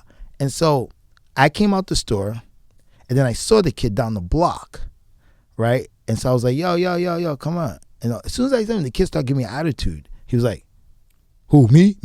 I said, yeah, bro, let me talk to you. And he's like, I know you. Listen, man, yo. And then he started getting like, I didn't even say nothing yet. I'm like, yo, I want to tell you something because you just came out of the store. What you want to? And I was like, bro, you need to calm the fuck down right now. I was like, yo, I'm not that dude, bro. Like, whatever. Would that have been you back at that time? Yeah, it would have exactly been me. Exactly. But I had to like put this kid in like check because it's almost like he wanted to fight me. Like, bro, I'm on your side. I'm trying to help you. Tell your dumb ass don't go to the store. And so I started to get a little angry. And this is the thing, like, you can't get angry. You have to understand. So I really started to almost get angry, like because he was being very like he had his hand in his pocket, like he's gonna do something. And I was like, yo, I'm about to hit this kid real hard. And he had all his little friends with him. And I told him, I says, yo, you need to chill, bro. He's like, what you want to tell me? I don't know you. I said, bro, you just came out of that store, right? I said, yo, they got you on camera. I didn't steal anything. I don't know. Bro, I looked at the camera with them. They looking at you. I was like, yo, just don't go back in the store, bro. Like, if you go in the store, you're going to be arrested. That's all I want to tell you. I was like, there's no need for you to get all crazy. But I told him, I said straight out. I said, listen, when I was your age, I was gangbanging hard, bro. Guns at 13. So kill that hard shit, bro. I said, you can do that with those guys, whoever you want. But, yo, when you have an OG come and talk to you, bro, you need to respect. You know what I'm saying? So this is my block. I've been on this block a long time. And, finally he kind of got there, but really didn't get it. You know what it is? He wanted to save face in front of his friends, like all these little kids. He wanted to save face. So he was getting what I was telling him, but he was trying to pretend like he wasn't getting what. But I knew he knew what I. Right, but he had to act hard for his boys, right? Yeah, man. So like like those things, it's just the mindset, of the kids growing up. And we have to have understanding, because I could have I could have took it a different way. You put your hand in your pocket, I'm not trying to wait till you pull out and do something. Pull the I'm trigger about to hit you're you. gone. Yeah. So I mean, I forgot what we were talking about before, but yeah, I just remembered that. No, but it's important. Yeah, I just remember that story, and he understood. And then I saw him like day before yesterday. It was Tuesday before yesterday, and he said, "What's up?" He said, "What's up?" Yeah, bro. I'm looking out for you. Was he by himself when he said, by "What's himself. up?" By himself. He was by himself. He was by himself. He was probably looking for you, waiting Yeah. to catch you without his road dogs that he thinks like has his back. In 2 seconds, he just doesn't realize you have to stab him in his back. And if you see his road dogs, it's like, bro, like, come on, boy. It's like, bro, if I hit one of you, you're gonna run. Like these not gonna, like, it's just so funny. Like, but the thing is, that was me too. Like when I was a young kid, you couldn't tell me nothing. You couldn't say nothing to me. I'd be like, what? Nah, get out my face. What do you want? Like, so I get it. And that's why I like talking to kids, because I really get all the crazy stuff that they go through. Like, I understand it. I understand having to look strong in front of your friends when in reality you're weak as hell. And dying inside. And inside, right. But you got to keep that look, because you don't want your friends thinking you soft, because those little friends, those little road dogs, they look up to you, right? And you don't want to look weak in front of them.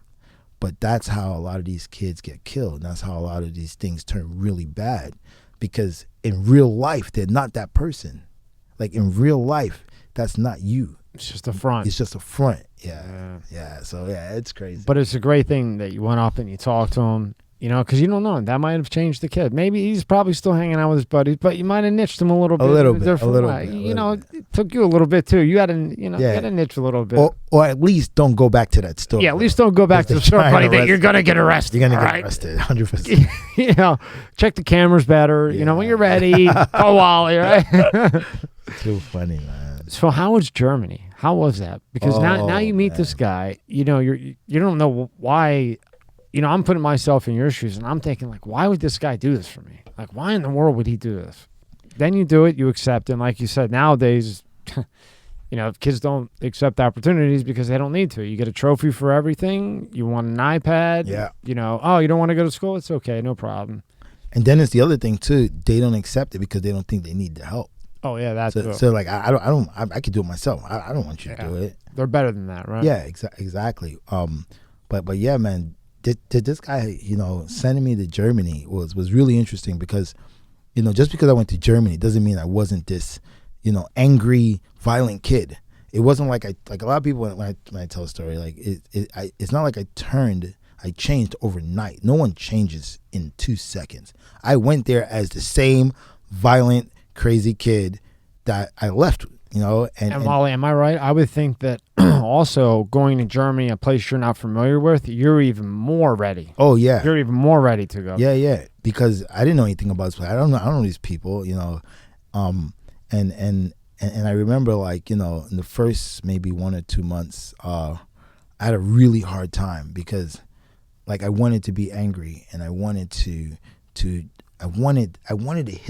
hit someone. I wanted someone to say something, and nobody would do it. Everyone kept saying, "Yo, man, where you from?" I'm from New York. Oh, you from New York? Oh my God! Wow, I love America. I love New Yorkers. Wow, hip hop. Oh, what? Yo, chill, bro. and you know, there's a saying. It's called "killing you with kindness." Yeah. Right. I was getting killed, literally killed. It's you know, I always say this, and people laugh and think it's funny, but it's real. It's hard to punch someone in the face when a person is saying, "Yo, I love you, man. You're the best person in the world I ever met." Mm-hmm. Right? It takes a very special individual to still punch that person in the face. But I think anyone with a little tiny bit of heart, you can't do it. And so I didn't know how to react. People were just being too nice. People were trying to be my friend, and it was hard. And then, you know, just like I had the divine intervention, once again, comes to me and says, "Hey, why are you angry? You're not in America. You're not at home being abused. You're not seeing your mother get beat up. Why are you angry? You're not even in the same country. Here, there are people who genuinely like you. And they like you not because you can pick up your gun and protect them, because you're just you, and they like your character. They like where you're from. So why are you angry?" And then once I kind of figured out that, then the mindset change came to where I started being nicer and started accepting the friendship and accepting all the, you know, the fun stuff that they were trying to do with me. And the love for you. Yeah. I started trying to accept it, and that was the change. That's where the change started. The mindset. You think that was the turning point in your life? Yeah, for sure, because like I said, I went there as an angry, violent kid, and when I came back, I was very different because, you know, just people pouring into you. You know, you're great. Oh, America, we love America. We love New York. We love hip hop. You know, all kinds of stuff where people were just genuinely, like, they don't even know me and they were loving me. And I was like, "Whoa, this is crazy." But that was the change in the mindset. And that was when my life started to really change, was when I was able to understand that not every single person in the world was out to get me. Like, there are people who generally like you just because you're you. And that was the change right there. Now, when you went to Germany, did you tell the gang people that you were hanging out with? Did you say, "Hey, we're going to Germany"? They didn't even know. They just thought you got killed maybe for 2 years. Probably. I just left. I made a conscious decision to just leave and just, you know, and so I always, you know, when when I talk about this, it always bothers me a lot because I'm responsible for other people getting into trouble. I'm responsible for other people getting into shit. I'm responsible for pulling people into things that they didn't have to be, or that they didn't want to be, and that they shouldn't have been. And those people got, screwed up because of it. And then the same token, I just turn my back on everyone and be like, yo, I'm ghost, bro. Right? So that kind of bothers me a lot because, I feel bad because, like I said, I'm responsible for a lot of other shit. And I just had to get out and turn my back to everyone and just worry about me. So it was kind of difficult, right? Because you got to think about that all the time. You think about the people that you used to run with, and Yeah, but it's tough because when you're at home, that was your family. Yeah, and then it doesn't matter when we're talking like this. It doesn't matter that it was a gang. These guys were there for you, right?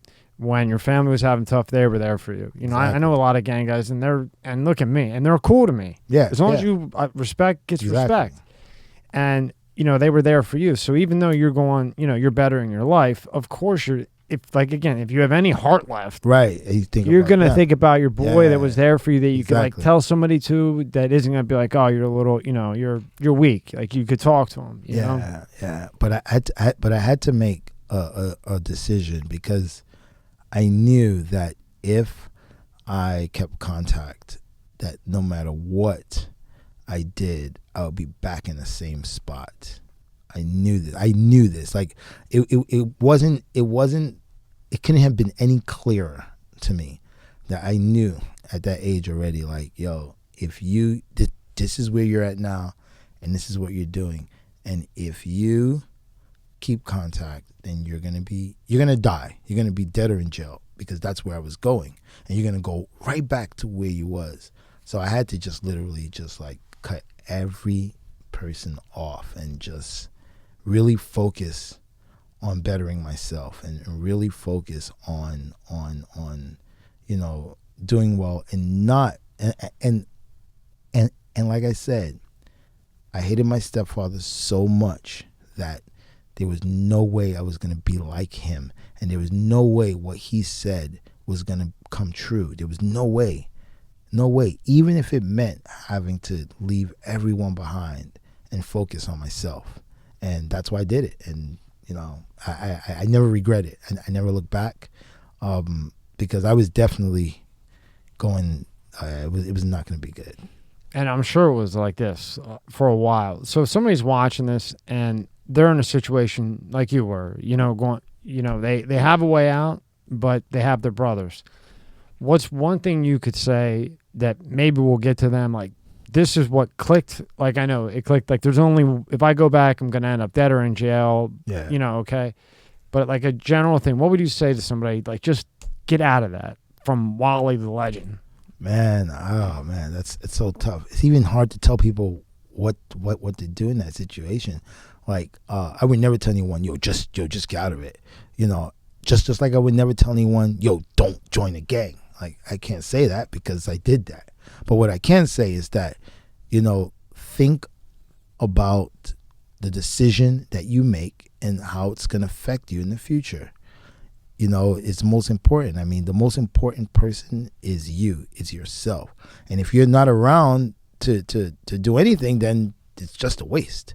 So I would tell them, deeply think about what you're doing, and think about, the pros and the cons of it.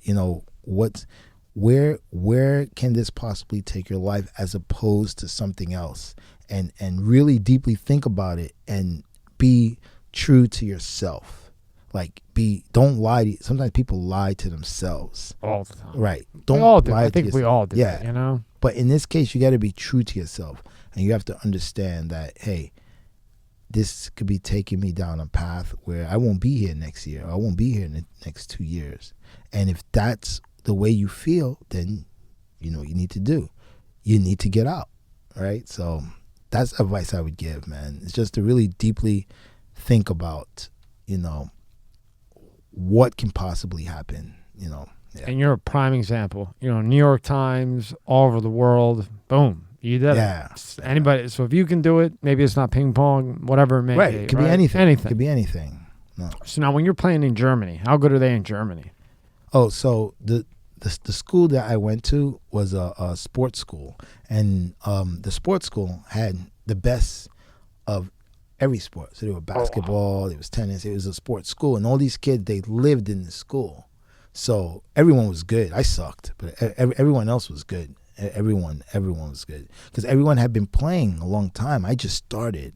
So I'm just starting this, and everyone's been playing for years, and I'm just coming into this, thinking I was good. But I had a very high confidence. Even when I sucked, I thought I was good. That's good because you had about 3 years of going after Chappelle and Chris Rock. Yeah. So when do you start to realize, like, okay, this is your niche? This is my niche. You're not there yet where you're, that guy, but this is your niche. So what happened was I came back to America. I started playing tournaments, started doing well, was winning some tournaments, started to love the sport because it was so difficult, and I brought a different flavor to the sport. I brought this hood energy, right? With a sport where people were kind of like more quiet, and I was like, "That's it, baby, come on, take them down," talking mad trash, like brought this crazy energy. And I remember I was playing a tournament in Chinatown, and there was a kid who was visiting from China, and he played the tournament. He was playing against me.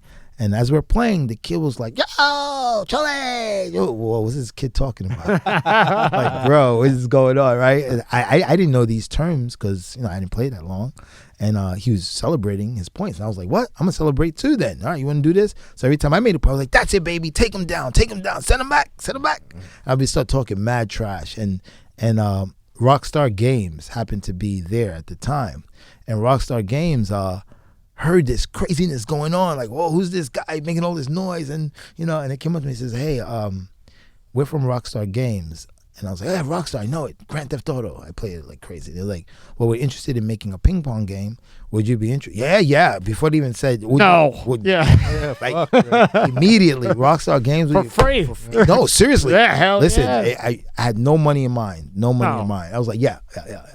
So I made this game with them called Rockstar Presents Table Tennis. It was like the world's first ping pong game, real ping pong game. And it beat every sport game. It beat Madden, it beat NBA Live, beat every game. Beat Madden? Every single. It was #1 sports game, ping pong game. And the reason why it was #1 sports I did play game. ping pong, Sega Genesis and Nintendo and everything. I did. And the reason why it was #1 was because there was so much talk behind it. People were like, "What? There's no way Rockstar is coming out with a ping pong game. It's not happening." People are like, no, it's a trick. They're just saying that, but they're coming out with something else. People are like, "Wait, does the paddle come off your hands and it cuts people's heads off?" Because Rockstar makes violent games. Yeah, right. So it was such a twist. And then I traveled a little bit to promote the game. Like I was in Japan, and then I said, "You know what? I think I can get sponsored by Rockstar Games. Let me ask them." So I said, "Hey guys, I want to play pro. But I need money to play pro. It's expensive." Like at this point, do you think you're good enough to be pro? pro? No, of course not. Of course not. My man. Of course not. Sell yourself, right? Yeah, man. And so but hey, man, it's Rockstar Games. And so I told them, I said, "I want to play pro." And they said, and they go, "Yeah, okay, we'll sponsor you. Come up with a budget." Like, budget, what's that? And I had to, budget, okay. So I started putting stuff together, how much I need for each tournament. And they took care of me, like, big time, for like 3 years. And I played all over the world for 3 years. But, like I said, I was probably the worst person on the pro tour. I was literally the worst guy on the pro tour. Like, I was getting killed badly. But, hey, I had a uniform that said Rockstar Games. Everyone doing it. And you still had that anger within. Oh, so yeah. You're coming. Listen, you might be beating me now, but I'm not giving up, right? I used to make so much noise, man. Oh, my God. I remember I scared a guy into almost losing. No joke. Like, I remember my second pro tour was where was the second pro tour? First one was German Open because I was training in Germany. Second one was Dutch Open. This is when all the players knew me. And this is when I kind of almost fought, when I was going towards my niche, right? So I'm playing. I got killed in German Open easy. 11-1, 11-2, never lost on 0 ever. 11-3. Then I played the next week. I played in Holland, in Rotterdam. Wow. I remember like yesterday. The first match I played was against England. Got smoked. I think I lost 4-0. Maybe I got 5 points in 4 games. I don't remember. I would think England would be pretty good too. Like overall. Oh yeah, very good. Then second match I played Russia. Smoked. Their discipline is out too. No chance. Boom. Got killed. Third match I had to play China. Oh no. Right? Exactly, right? So And no 0 though? No 0. Wait, this gets good. This gets real good. So I had to play China, and I have my friend, his name is Thomas Kyneth. He used to play for Germany. At the time he was playing for Germany. Now he plays for Slovakia, but he used to play for Germany. And he was the guy that I would travel with. Actually, a lot of time I spent in Germany. After the school, I went to like a professional team to practice with, and he's the one that helped me arrange that and introduce me to people. And so he was there, and he was coaching me. And I played a Chinese guy. First game, I got destroyed. Like, no chance. The guy's very serious. Everything, they ripped it. Bam, bam, bam. Beat me on 1. Second game, beat me on like 3. Like, no chance. Relentless. Are you trash talking them? No. I'm getting killed, bro. I'm getting killed. Like again, and then trash talk. And then at this point, right? I think the third game again destroyed. So then my friend calls timeout. You get 1 timeout per match. My friend says, Wally. Oh, so I used to teach him some hood stuff because he's German and he was when he was playing, he would make noise, but I just told him some, like bust your guns, like boop boop boop boop, like this, and just told him little gangster stuff. And so when I was losing so badly, when he called timeout, he says, Wally, come on, you have to boop boop boop boop. He told me, and I was like, all right, I got it. So I go back out, and I make this fast service, and it's an ace. And I go, bro. I said, baby, let's go. And I get crazy. And let me tell you, man, this Chinese dude almost shit his pants. Threw him off. Yo, he got so scared.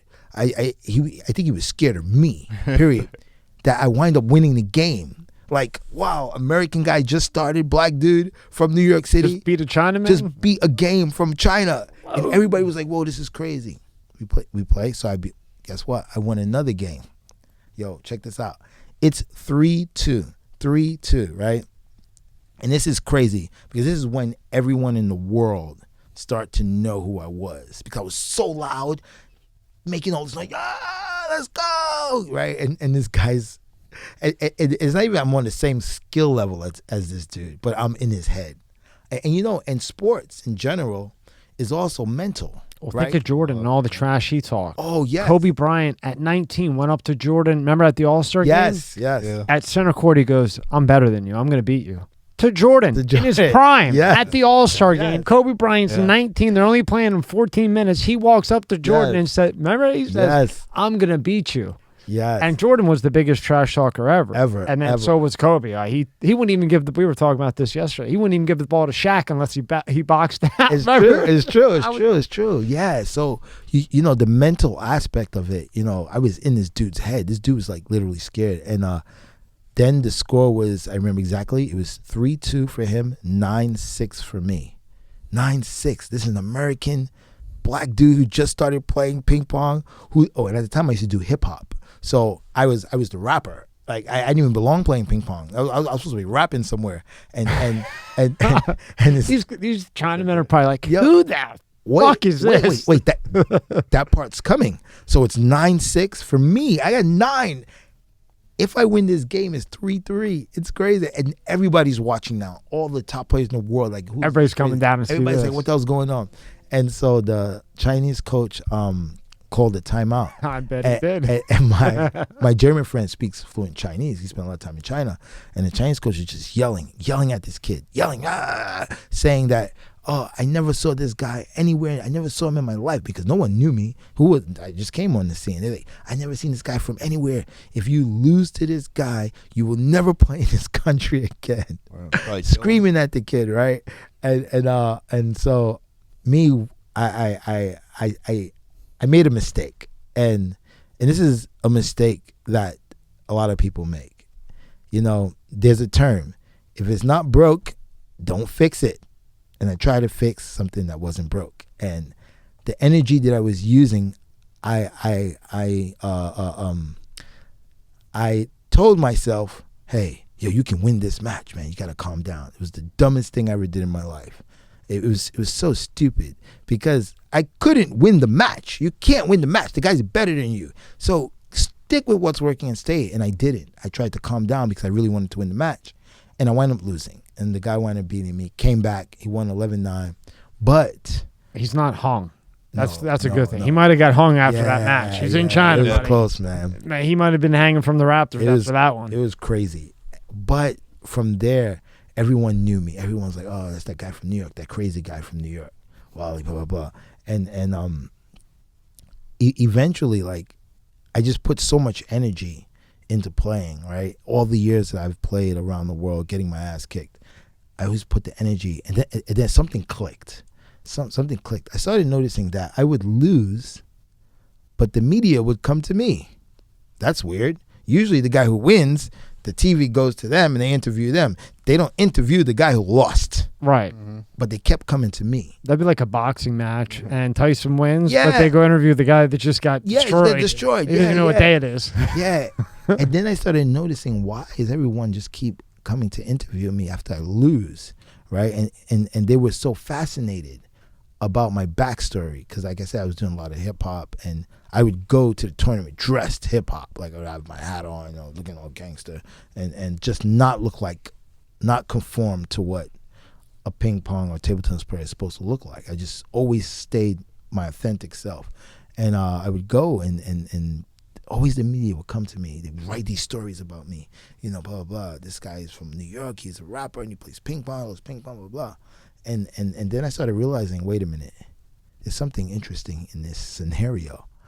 I don't have to be the best player in the world. I just realized that, like, yo, you don't have to be the best player in the world. I can still be the most popular player in the world without being the best. Just being you. And once I figured that out is when I started playing better because there was no pressure anymore. There was no pressure. I was like, I don't need to win this match. I just got to make some crazy points, some crazy shots, maybe take a game, and the TV's coming to me. And it started getting so crazy. Like when I would go to China, so there's a preliminary round. In order for you to get to the first round, usually play 3 people in a group. Yeah, Wally, I'm sorry to interrupt you. How does that work? From like when you start going to China and you're playing, how do they rank? Do you have to win so many to get ranked? And then how do the games go? Because I have no idea. Yeah, so usually in the tournament they can be like maybe 150, 120 men singles, and it goes according to ranking 1, 2, 3, 4, 5. You know how brackets go in sports, right? But before you get to that first round, there's going to be 3 to 4 people in the group, right? And the ITTF, which International Table Tennis Federation, they loved me. That, you know what they used to do? This is crazy. Give you a couple points? No. So normally it would be 3 in a group, but sometimes they'll have 4. They would put me in the 4 group instead of the 3, because then I would get 3 matches instead of 2. I was going to lose anyway. So at least I get 3 matches. So they would always put me into the group with 4, so that way I would get more matches, right? Which is really cool. And so, I would play the matches and then lose. And I figured out, wait a minute, media likes me. So I would go to, especially when I play in China. When I play in China, it's really crazy because in China they never seen no one like me. Black dude playing ping pong in China is madness. Right. That's why when I said I didn't say that race. I was just because, like you said, when I think ping pong, like legend, I'm thinking definitely Chinese, Asian. Yeah. I knew about North Korea because I only look the guest up the day of. Right. So when I looked, I almost had I was like, is this is Wally? Yeah, it's crazy. All right, Breezy. Listen. Black dude playing ping pong in China. Perfect. Yeah. It couldn't have worked out more. A quiet sport, all, this, tucking your shirt. Yeah. Then you come in, crazy. It couldn't have worked better for you, man. Yeah. I tell you one funny thing. One time I went to a local ping pong club. So I have a hustle I do in China where I hustle people for money.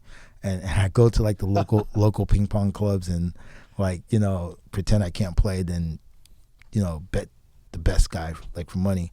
But I remember one time I went to a club and I says, hey, I had my chain on. I go in and I say, hey, I want to play ping pong. They say, oh, basketball downstairs. What? What just happened? I don't think ping pong and basketball in any language sounds alike, but that's what it was like. So when I would play China Open, I would do little things like, I would say things in Chinese or Mandarin or Cantonese, whatever, I forget which language, but I would say, I would play and I would say, Jiao! And they'd be like, whoa, what's that? And people would hear and they would flip out because, Jiao means like add fuel to the fire. Like, fight, let's go. And people would be like, whoa, a black dude said that. That's crazy. Wow. And so the Chinese Association will put my matches on a TV table. Now, when you play in a group, you rarely get a TV table. Maybe one out of multiple groups gets a TV table. I was getting both matches in the group on a TV table, and I was getting pretty tight because I was losing. And so I went to the association. I said, hey, can you guys stop putting my match on a TV table, please? And they said, why? I said, because I don't like playing on a TV table. Just like put me in the corner table. I don't need to be on the TV table. You know what they say? They said, no, you good for TV. And then from there, I was like, oh, I got it, bro. I was like, you know what? That's amazing. You don't need to be the best, man. You started at 17, bro. Like, you're not going to be the best. It's not happening. But you can be the most popular. And everyone can know you. And you can bring your style. You can change the way the sport is looked. The sport is looked at as like this nerdy, sport. Like, that's what I thought when I was a kid. And then I had a different goal now. My goal was to change the sport and make it cool and let people know, this is ping pong, but not only Asians play this sport. Black people play this sport too. Black people from the hood who used to have guns and ran with gangs play this sport. So it's a cool sport and you should play too. But yeah, and I found my niche and I just, dedicated my whole life to making the sport cool and then also inspiring and motivating people through the sport. Right, which is so different, and it's just a story of saying that, we don't know where our life is going to take us. Like, no, like we don't know. People think they know. They say, yeah, I'm going to do. You don't know what's going to happen tomorrow. You can die tomorrow, right? But there's so many different ways to get to where you want to be. If there's one goal you want to have, you shouldn't just, close the sides and just go that way. There's so many ways. I never thought in a million years that ping pong is going to bring me to where I'm at now. Right, I never thought that. When you asked me, ping pong would get me into the New York Times. I'd be like, "What are you crazy?" Prada, hey, it's crazy. Prada's gonna call you for ping pong, right? Ping pong, right? but yeah, it just shows that there's so many different ways to get there, and that's how I found my niche. I was like, "Yo, just be authentic, be yourself. Like, make this sport cool," and that's what I did. I tried to make the sport cool. And I still do that. That's what I do now. Yeah, hell Just make the sport cool. I think it's 100 times cooler just seeing like everything like in the trash talk because then it's fun, because usually you look at ping pong like you said, Asian, maybe beer pong. Yeah. But if you could play ping pong, like professionally like that, or even amateur, and you can talk some shit, then it's fun. It's come on, let's go. Because before it's like golf where you can't tee off, like exactly. you can't, like everybody's quiet, don't talk. Right. It was like remember that there was I don't know if you ever watch. I'm not a bowling guy, but sometimes you're on ESPN and like they have bowling on. Yeah. And there's this guy who was this like nerdy looking white guy with a mustache. He always wore like jeans. I think it was like Phil Weber or something Weber. He always bowled 300s though. Wow. But he would sit there and he would talk shit during the thing. He'd be like, "Yeah, that's what I'm talking about, bitch." Yeah. And he'd like look over. I would watch that. Nerdy white guy. You're like, what the fuck? Funny. And then he'd have a marker in his pocket and he'd go up to the camera and he would sign his autograph on the fucking lens. But that sort of reminds me of like a nerdy white guy. I love it. That was a great bowler and talking shit and probably cleaned house. Yeah, I love it. So like everybody, a lot of people, just because everything that's going on, they act like China is so terrible. When you're there, obviously you're you. But do you think? Give me your feel of China. The atmosphere, the environment when you're there, people living there, just what it's like from somebody who's been there for a period of time, multiple times. Yeah, so without getting banned from going there. Yeah. Or that guy, God knows what he could do. He's very patient and very smart. Yeah. So I respect that, dude. I respect you. that's true. So China is very interesting. It's a very interesting culture because it's so different than American culture, and there's. I want to say, I mean, I got to be honest. I can't bullshit. I can't cap. There's a lot of ignorance there. A lot. Because, China has a lot of money, but the people haven't caught up with the money. They haven't caught up with all the new stuff. Right? You remember, most of China is the farmers who don't really have any information about anything else. You remember things like Facebook and Instagram. It's all banned in China, right? But if you're smart, if you're like that 1%, you know what a VPN is, right? And if you don't, then you don't know anything what's going on. But the thing is like there's a lot of ignorance, right? So I wouldn't say racism. Some people say racism when they go, oh yeah, China is racist. It's not racist. That's not. People use that word all the time so loosely now. Yeah, Like you say one thing, right, now you're racist. When your best friend might be Chinese. Exactly. So I'll be the first to say it's not racist at all. I don't think it's racist, but it is ignorant. It's a lot of ignorance because they only know what they see, right? So for them, I'm a black dude. Then I must have a gun, which I did. I mean, that's true. But I must be dangerous, which I was, right? But it's what they see on TV, and that's what they perceive you to be, right? So, people don't know. Like I've been in places in China, like you see my hair. We all know that I wasn't born like this. Like, but I've had people touch my hand and say, "Hey, were you born like that?" Of course not. My hair's different color and it has lines in it. How the hell is, like, where did this come from? The freaking the canal like coming out. You'd be in the Guinness Book of World Records if it was. Yeah. So, along with the ping pong. So there's a lot of ignorance in terms of being a black dude in China. Some people are scared of you. Like just generally, like I've had all kinds of crazy stuff. I have had times where I would be just walking, minding my own business, and two girls might be here, and this girl pull her aside, like I was gonna jump on them, but I wasn't even looking at them, right? Because for them, they think maybe I'm dangerous, right? I've had someone in the countryside shake my hand and look to see if the black came off. What the fuck? Really? Yeah, like look at their hand, like yeah. Like I've experienced everything, but. I don't get angry about it. Can you blame them? No, because they don't know. They don't know. They restrict the TV. Right. And that's what's traveling the world has helped me to understand different cultures and have a tolerance for that kind of thing, right? Because they don't know. So I never had an altercation in China. I mean, when the two girls did, I got a little angry because it just pissed me off. But for the most part, I'm pretty understanding. Like when someone comes and touches my head, oh, wow, some people get angry. I don't get angry. Yeah, touch, it's not going to kill me if he touches my head. Let him touch, he's feeling different texture, whatever. And so, I experienced a lot of crazy stuff, but I've never experienced like real racism. I've experienced real racism in other countries, but not in China, like never. And the thing is, if you do something in China that they do, you're a superstar. Like when I go and play ping pong, listen, it's crazy. When they first see me, they just start laughing. And then I start playing, all of a sudden everyone's your friend. Everyone wants to take you out to dinner. Everyone wants to, it's crazy because I do something that's their national sport, right?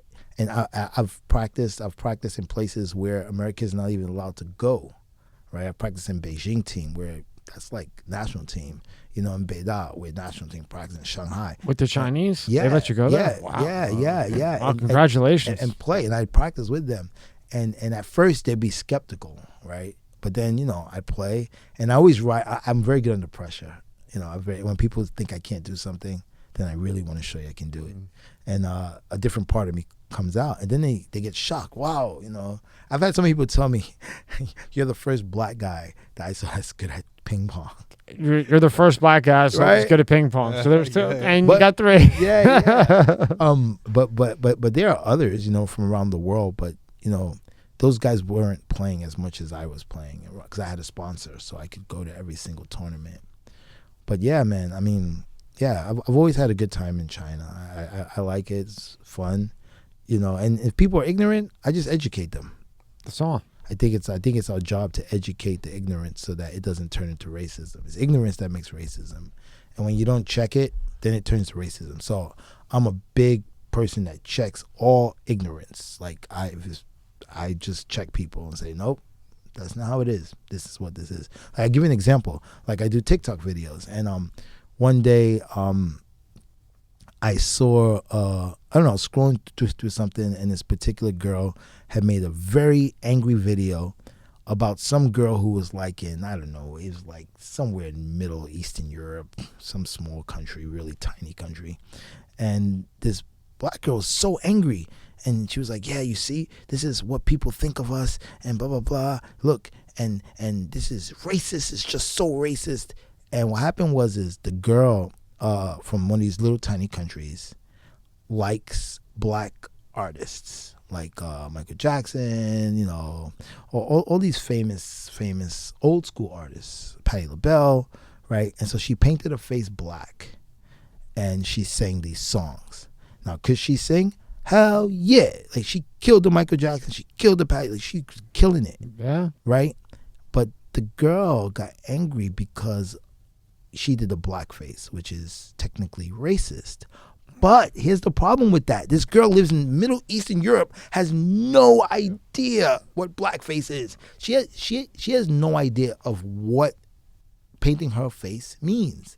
So for her, what she was actually doing was she was supporting black culture by doing that. In her mind, she said, oh, I love these black singers. I'm going to paint my face black.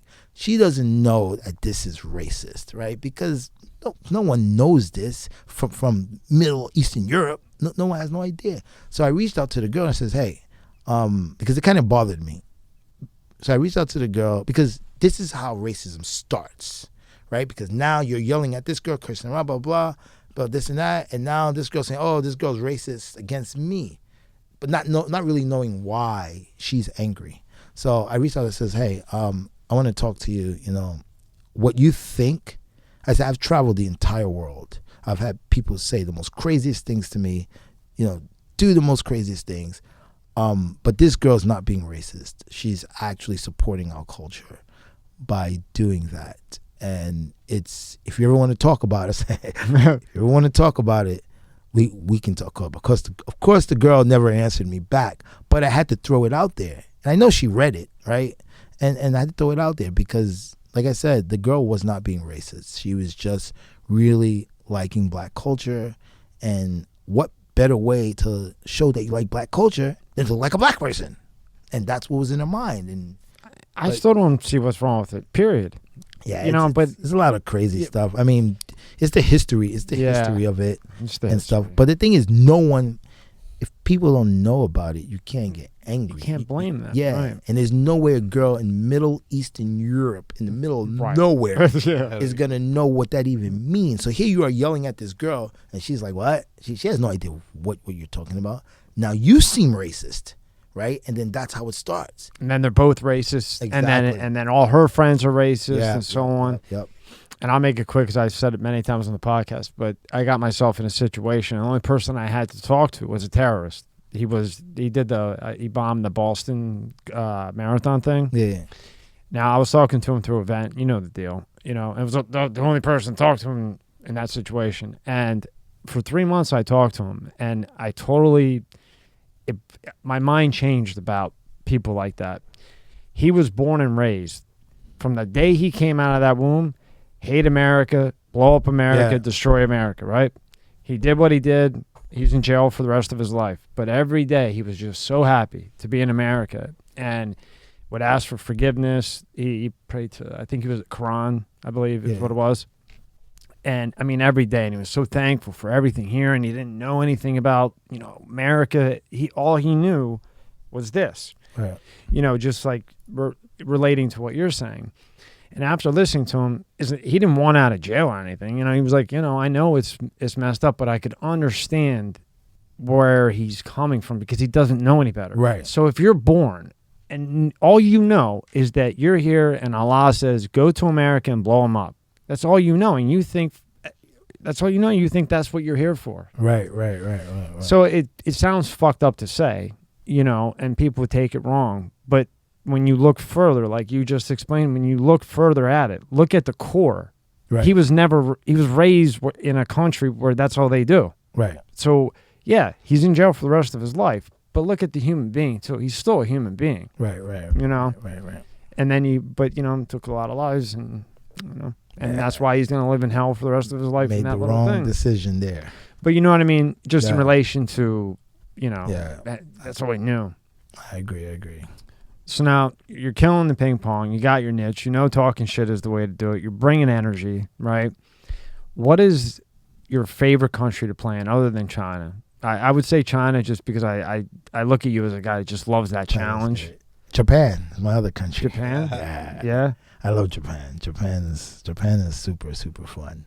I trained a lot in Japan as well. And, the culture is so cool. It's very, very, it's very like, how you say it? It's like sometimes not real. Like you feel like things are not really real. What do you mean? Like everything is perfect. Like it's just perfect. When you travel, you come back to America, the escalator doesn't work in the airport, and and then I'm back home. The immigration officer is giving you shit. You're like, yeah, I'm back home, but over there, everyone's just they have to be nice. It's a culture that's built on perfection, so everyone has to be nice. Like you never walk into a store and someone's on their cell phone, like you get fired. Like everyone has to smile. Everyone has to be cordial, and they have to do it. If you don't do it, you're gone. So for us as Westerners, it's a great culture because we get to enjoy those benefits of what a perfect culture is or what is the closest to being or trying to be a perfect culture. For them, it sucks because they have to make this perfect culture. So that means there's a lot of stress, right? It's I think at one time Japan had the highest suicide rate, right? Because it's just stressful to be perfect all the time. But I like that country a lot. It's just, it's like when I'm there, it's a safe country. You don't have to worry about anything. You fall asleep on the train. No one's going to take your wallet out of your pocket. No one's going to take your phone. It might change now, but I don't think so. I think it's still the same. They have a very low crime rate. Well, it's good and bad. When there's a very low crime rate, that means that any crime is a serious crime. Yeah. So that's the problem with that.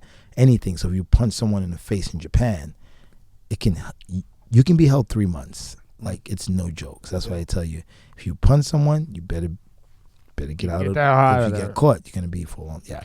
Ping pong wise, how do they line up against China? Are they close? So here it is. In the juniors of Japan are better than the juniors of China. But the problem is the juniors of China don't play juniors, they play they're already out. So whatever that means, but yeah, technically on paper, the Japanese juniors are better. But the Chinese juniors, the really good ones, they play men's. And they win at men's. And how old are they beating these? Oh man, 15, 16. Like they're so good. It's I mean, what? It's their national sport, and they take it seriously. Like it's very. I'll tell you my hustle, and it's how you know they take it seriously. So my hustle in China, like I mentioned, after practice, I go find the local ping pong club, right? And this is the club where people who have jobs, but they love ping pong. Maybe they played a long time ago, but they like to play every day. So it's a club where they go. So I'll find the local ping pong club. I'll walk in there and I'll say, yeah, I want to play ping pong. And hopefully they don't say basketball downstairs. So I'll say, I want to play ping pong. And then they'll say, okay, they'll give me the worst guy, always the worst guy. So I'll play the worst guy. And while I'm playing the worst guy, I'm looking to see who's the best guy in the local ping pong club. So I see the guy there, and I say, after I finish beating this guy, make it close, I want to play him. And they'll go, oh, no. He's the coach or former player or whatever it is they say. But it's always no. And I say, no, I want to play that guy. No. So then I take out money. I take out like 400 RMB, which is, I think, like $30 or $40. But in China, it's a lot of money, right? So I said, no, I want to play. And then, I start laughing, and they call the guy over, right? And then I'll play the guy and, just beat him. But after I beat him, they don't believe this is real. So it's a double or nothing. It's always a double. It's never not a double or nothing. Because the first time, it can't happen. I'd be luck, right? There's no way, there's no way this guy won. To the point where I've played people, like I remember one guy in particular, his wife started cursing him out, like yelling at him. I'm like, bro, this is not that serious. It's just practice. It's like a fun match in a club. But for them, it's the world. It's very serious. Yeah. Even at the amateur level. You might have killed that guy. Listen, like it was crazy. His wife was losing her shit because she was getting beat by a black dude from America with yellow hair in their own club. So it's something that I do for fun. Like I might do a documentary about this eventually. You have to, man. Like just go from place to place and just get the reactions. The reactions are priceless. Yeah, I was just sitting here as you're talking, and I was listening, of course, and I'm like, man, like this is like a Netflix documentary all over it. No, it is. Like how you grew up, 100%. where you grew up, the life you went through. Like it's a series. Like I could see it as it starts off with you in the hood, your mom, all the stuff that happened with your mom, the gun to your stepdad's head. You leave, you find this guy. I mean, literally, sends them to Germany. I mean, this is like a documentary style thing, man. You should really that definitely, man. I'd watch it. Yeah, me I'd too. buy it. Me too. I think so too. I agree with you. Yeah, I'm telling you. Yeah. Guaranteed. I mean, the twists and turns and just just the things out of nowhere that happen. I mean, some guy and who would have ever sent you to Germany and wow. Who would have ever thunk it, right? Who would have ever thought? You did, but I'm saying no one. I definitely did. If you'd have asked me about ping pong, I'd be like, "What are you crazy?" I probably would have pistol whipped you or something. What are you talking about? Ping pong? What? Well, I don't play ping pong. I don't play that. I play that with do you talk to any of like your boys from years ago and that thing? Oh, what thing? When you were in in no gangs? Zero. Has anyone ever tried to reach out to you? Yeah, Say, dude, like what the hell? You're a ping pong player now? I'm sorry if you guys listening, but I don't. I just don't answer. Like one or two people I remember. I mean, I wasn't sure, but I one of them called me by my name back then. Yeah. And that kind of. I just wonder what goes through their head. Like, holy shit, man, he's a ping pong player. I know. I mean, like. Yeah, that's crazy. Oh my God, it's too funny. When you go from country to country, are the scoring like? Do they have different type of way that they score? No, it's all the same. It's usually Pro Tour is always going to be 4 out of 7 games and 11 points, and so it's always the same. So everything, each country is the same. The only difference can be the kind of table that they're using, or the altitude, depending on where you are. But it's pretty much always all the same, always the same. And then when you're climbing up to win, like jiu-jitsu, I said that wrong, but that's tough. They have to, like me and you go at it. Then if I beat you, the other guy, like 2 other guys just fought. Now after, we just went at it for however many rounds and I just took a beating, or you beat me and one of us beat one of us. Now we got to fight the other guy that just won. That just won. And we're both, we're hurt. And then you got to fight that guy to win. Yeah. So the process of the tournament can be really long, right? Unless you're seeded. Okay, so explain all this to me and everybody so we know. So like they take like 1 through 16. I think 1 through 16, if I remember, gets a bye.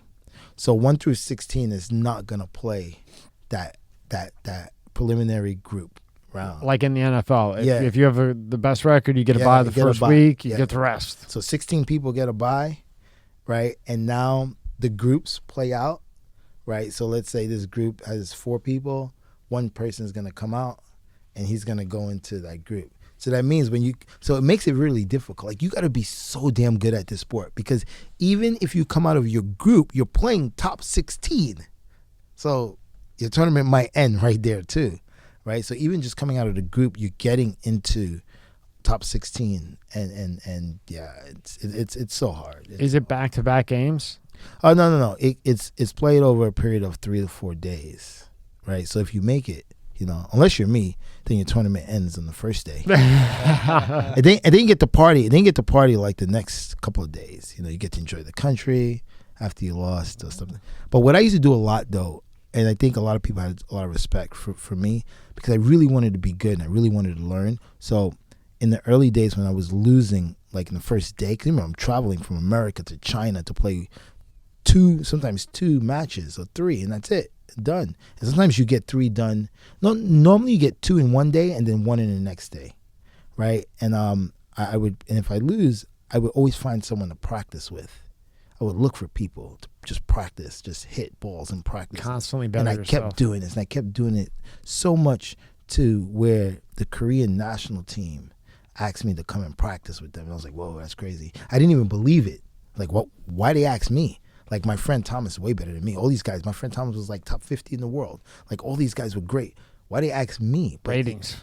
Yeah. maybe. I don't know, both combination. Yeah. But it was the energy that I brought, and they thought that they could bring me with this different new energy to kind of spark the team.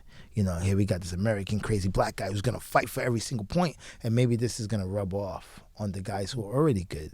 So yeah, man, I got a lot of opportunities just because of that, just practicing. I just always try to practice with someone, always, every second. You would see me in the practice hall practicing all the time. And listen, all the players had a respect for me, right? Because I wasn't on the same level as the best player. I wasn't even close to the best players, right? But they respected me equally. Like, I tell you a funny story. We were in China Open, and there was a player. So getting a Chinese shirt from the Chinese team is hard. It's like trying to get, I don't know, Stephen Curry's shirt at the basketball game. Like, yo, Curry, man, yo, give me a shirt. Like the game after the championship, they just won, right? Yeah, he's not giving you that shirt. And plus, they're not even allowed to give shirts. They're not allowed. But I've managed to get a couple, always, because they like me. They think I'm cool. And so there was one particular player. His name is Wang Hao, right? This guy, I think, was probably the meanest of all the Chinese players. This guy, he didn't speak to anybody. He was just mean and talk. And one day we were in China Open, right? And I said, I got to get a Wang Hao shirt. I got to get it. It's like trying to get, like I said, Curry's shirt right after. I got to get a shirt. So he's coming out, right? And I said, hey, Wang Hao. And I said, shirt, right? Because he don't speak English, shirt. And you know what he told me? He said, ha, ha, ha. Later. I said, no. Now. Yo, he literally took his shirt off, sweaty, wet shirt, and gave it to me. Now, that's some respect, bro. Absolutely. Like, took it off his back in China, where they don't give the shirt, took it off and gave it to me because, they know I'm not as good as them, but probably a lot cooler than they are. Yeah. Right? And they respect me because I always fight. That's another thing. I always fight. Like, I would be losing, 10-1, and you would still see me fighting just to get 1 point. I'd be fighting. And just from everything I've read about China, I bet they love that because they love that fight. They make all the men go in the military. Yes.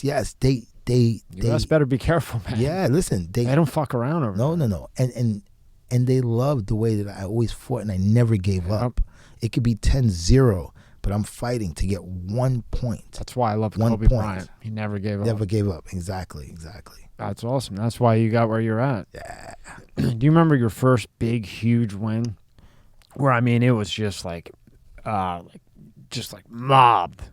My first, I want to say my most important win was very huge to me, actually.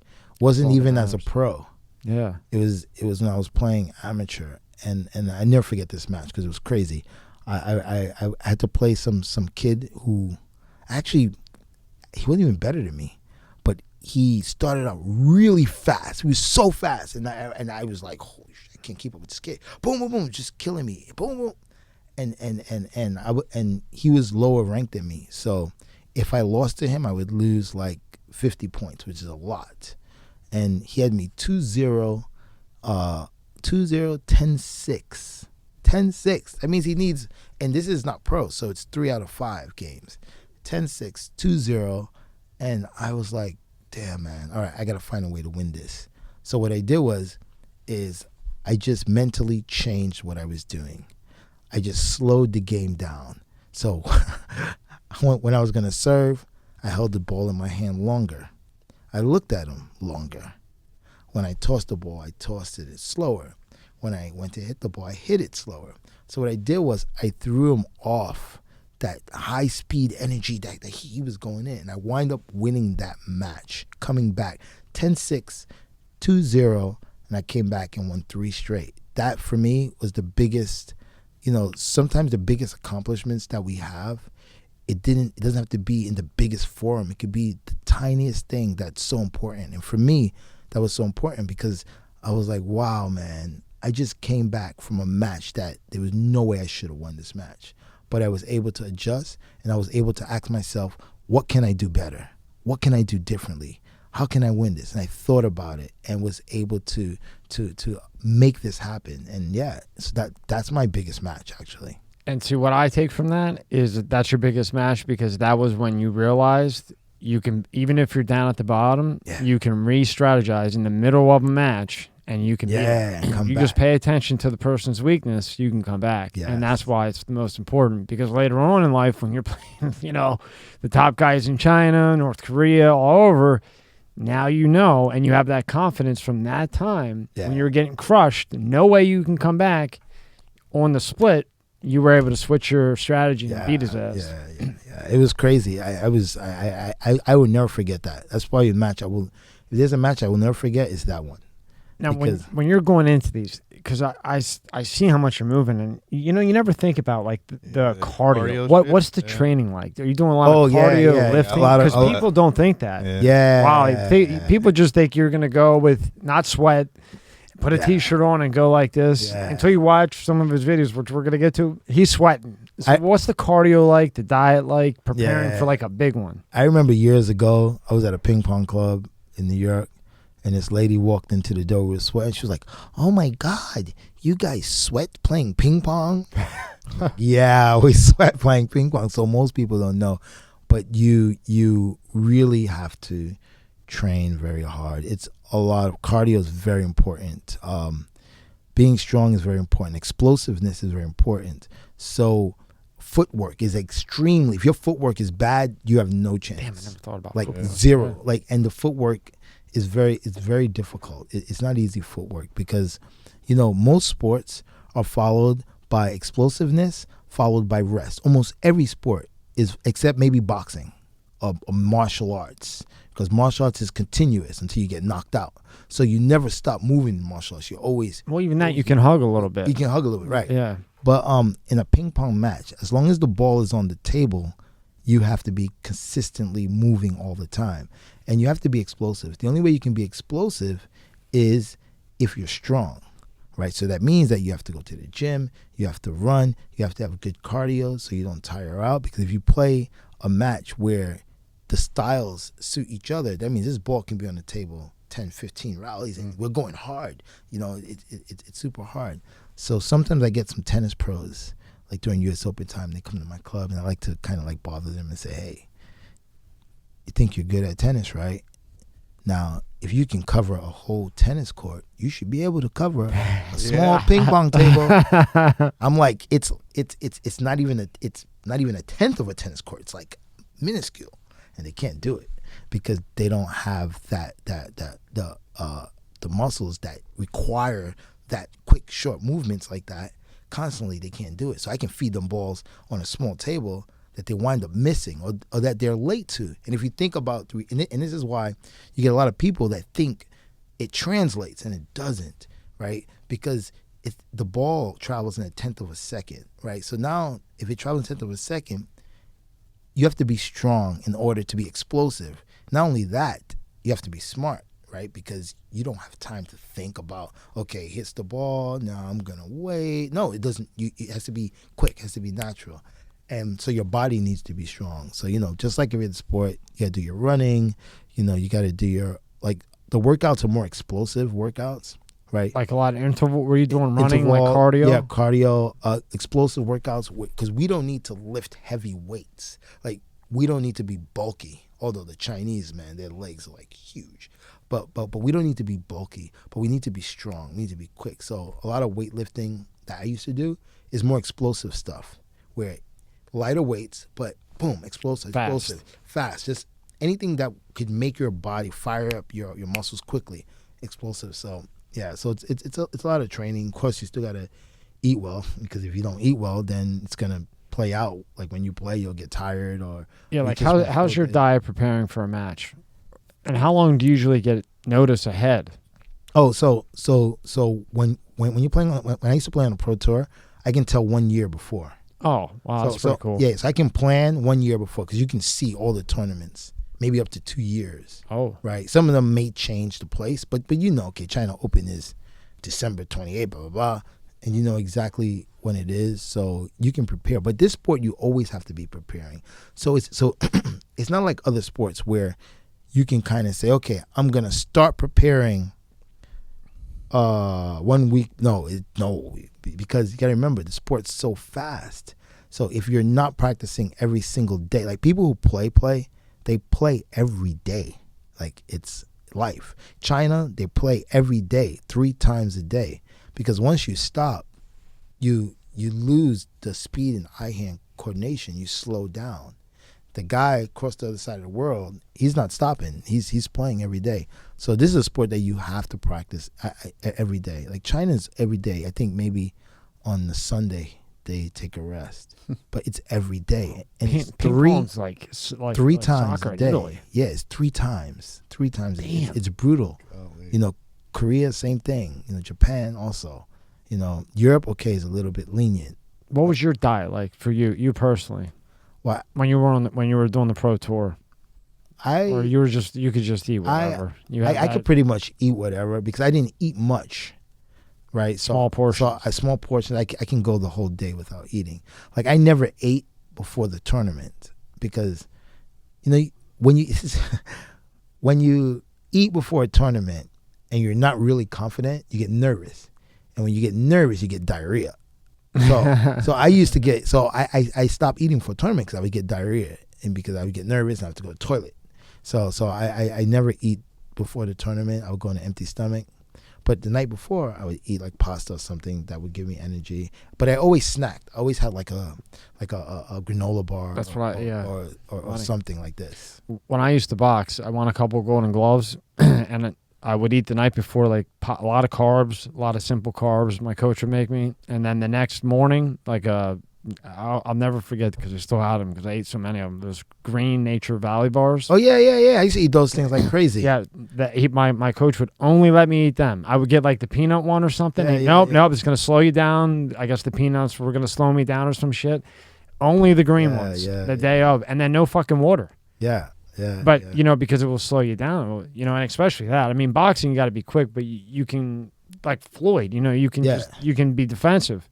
In ping pong, if you ate that pasta that morning, or even a slice of bread in China, you're slow. Buddy. You would be extremely slow. Like you just need to be, like I try to tell people, you know, like you need to train hard. Like you need to work out.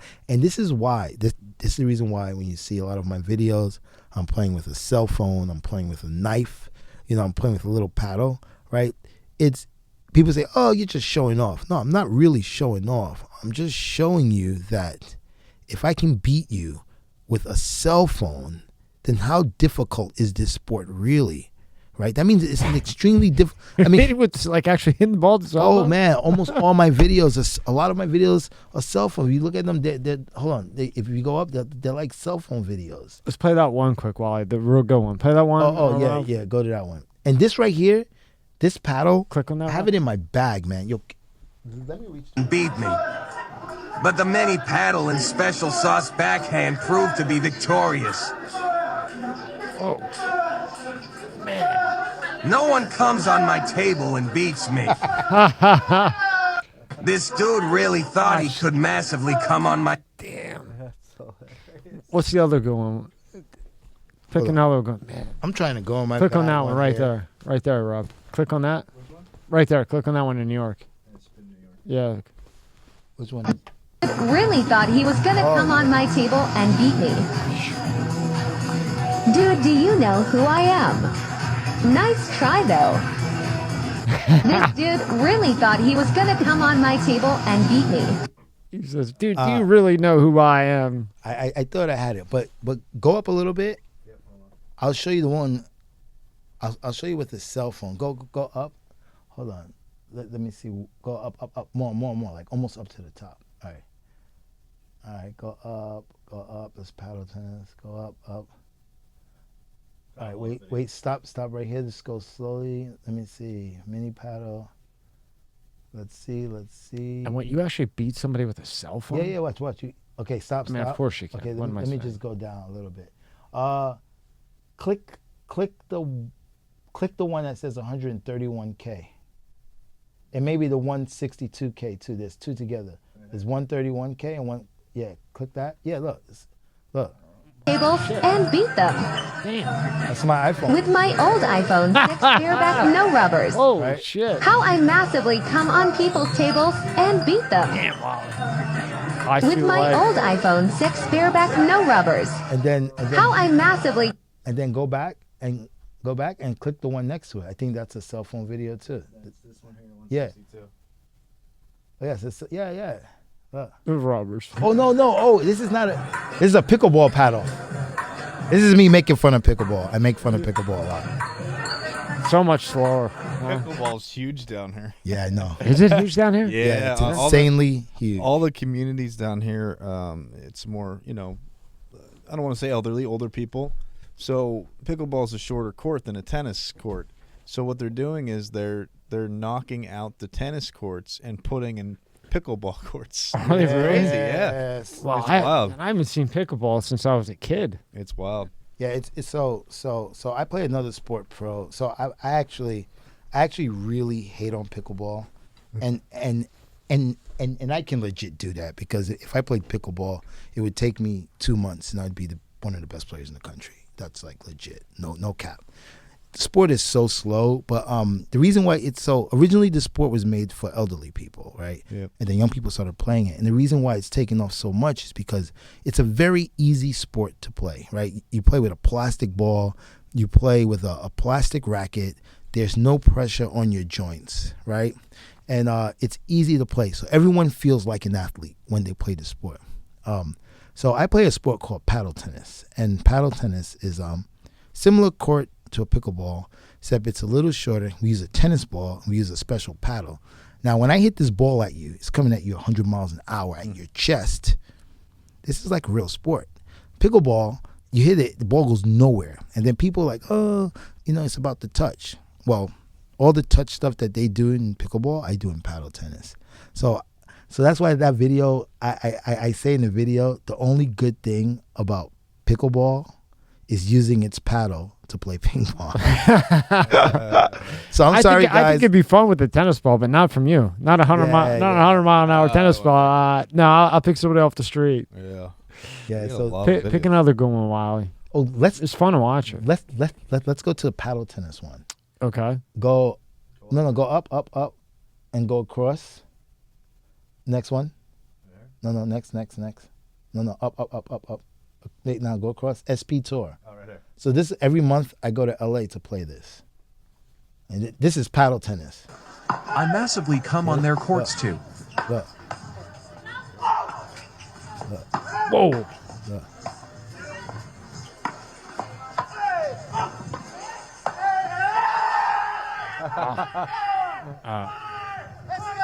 You might have a career in the Yeah, what's the tennis tour. Well, how much going from ping pong where you're in like a small little table and being actually on a court, is it similar, I guess? Or, I mean, it's different, but It's different, but because of ping pong, I have some skills that a lot of other people don't have. yeah. So I have very good touch. I see the ball slowly. So when I'm at the net, you can hit the ball at me 100 miles an hour. It doesn't matter. Like I've seen it in your stroke before you hit the ball. Yeah. So like I'm very, very good at the net, and then I have good ground strokes, and then I hit the ball a mixture between tennis and ping pong. So when I stroke, I don't use a tennis stroke. I use a mixture of a tennis and a ping pong stroke. which is kind of really weird. So it's quick. Do you like when you go to like a tennis court in your mind? Yeah. Do you almost mathematically adjust your mind to that To the court? size. Yeah. See that's why you're so good, because you have that special thing, where you can look at it and you say, okay, this isn't ping pong. It's this much bigger, this much bigger, and you automatically adjust. Yeah. See, that's why that's why you're Wally Green. Now, I don't know if Tommy was going to ask this or not, but like when you're playing ping pong, like I was watching a basketball game the other night, and I'm like, man, the NBA is so rigged. Like you can see calls that aren't fouls. It's so calling bad fouls, and now. It's terrible, Shit. right? Have you ever been in a situation where like you're like pissed off at the ref? Oh like, man, dude, listen. what the fuck? That was in, and you Let's called go. it out? Let's go. Talk to me. I want to hear about man. this. Man, I can't tell you how much I yell at that fucking Oh TV. my god, it's terrible. I was playing against China actually, and we were playing the match, and I served. This is on video. I served an ace. It was clearly an ace. Clearly hit the table, my side, his side, ace, and the umpire gave him the point and the game, and I got really pissed off, and I said, "Why you gave him the game?" He said, "Oh, it's out." I said, "No, it's not out. The ball touched the table. Why you give him the game?" And they just kind of like shut me down. I got really angry. I hit the ball way up in the air.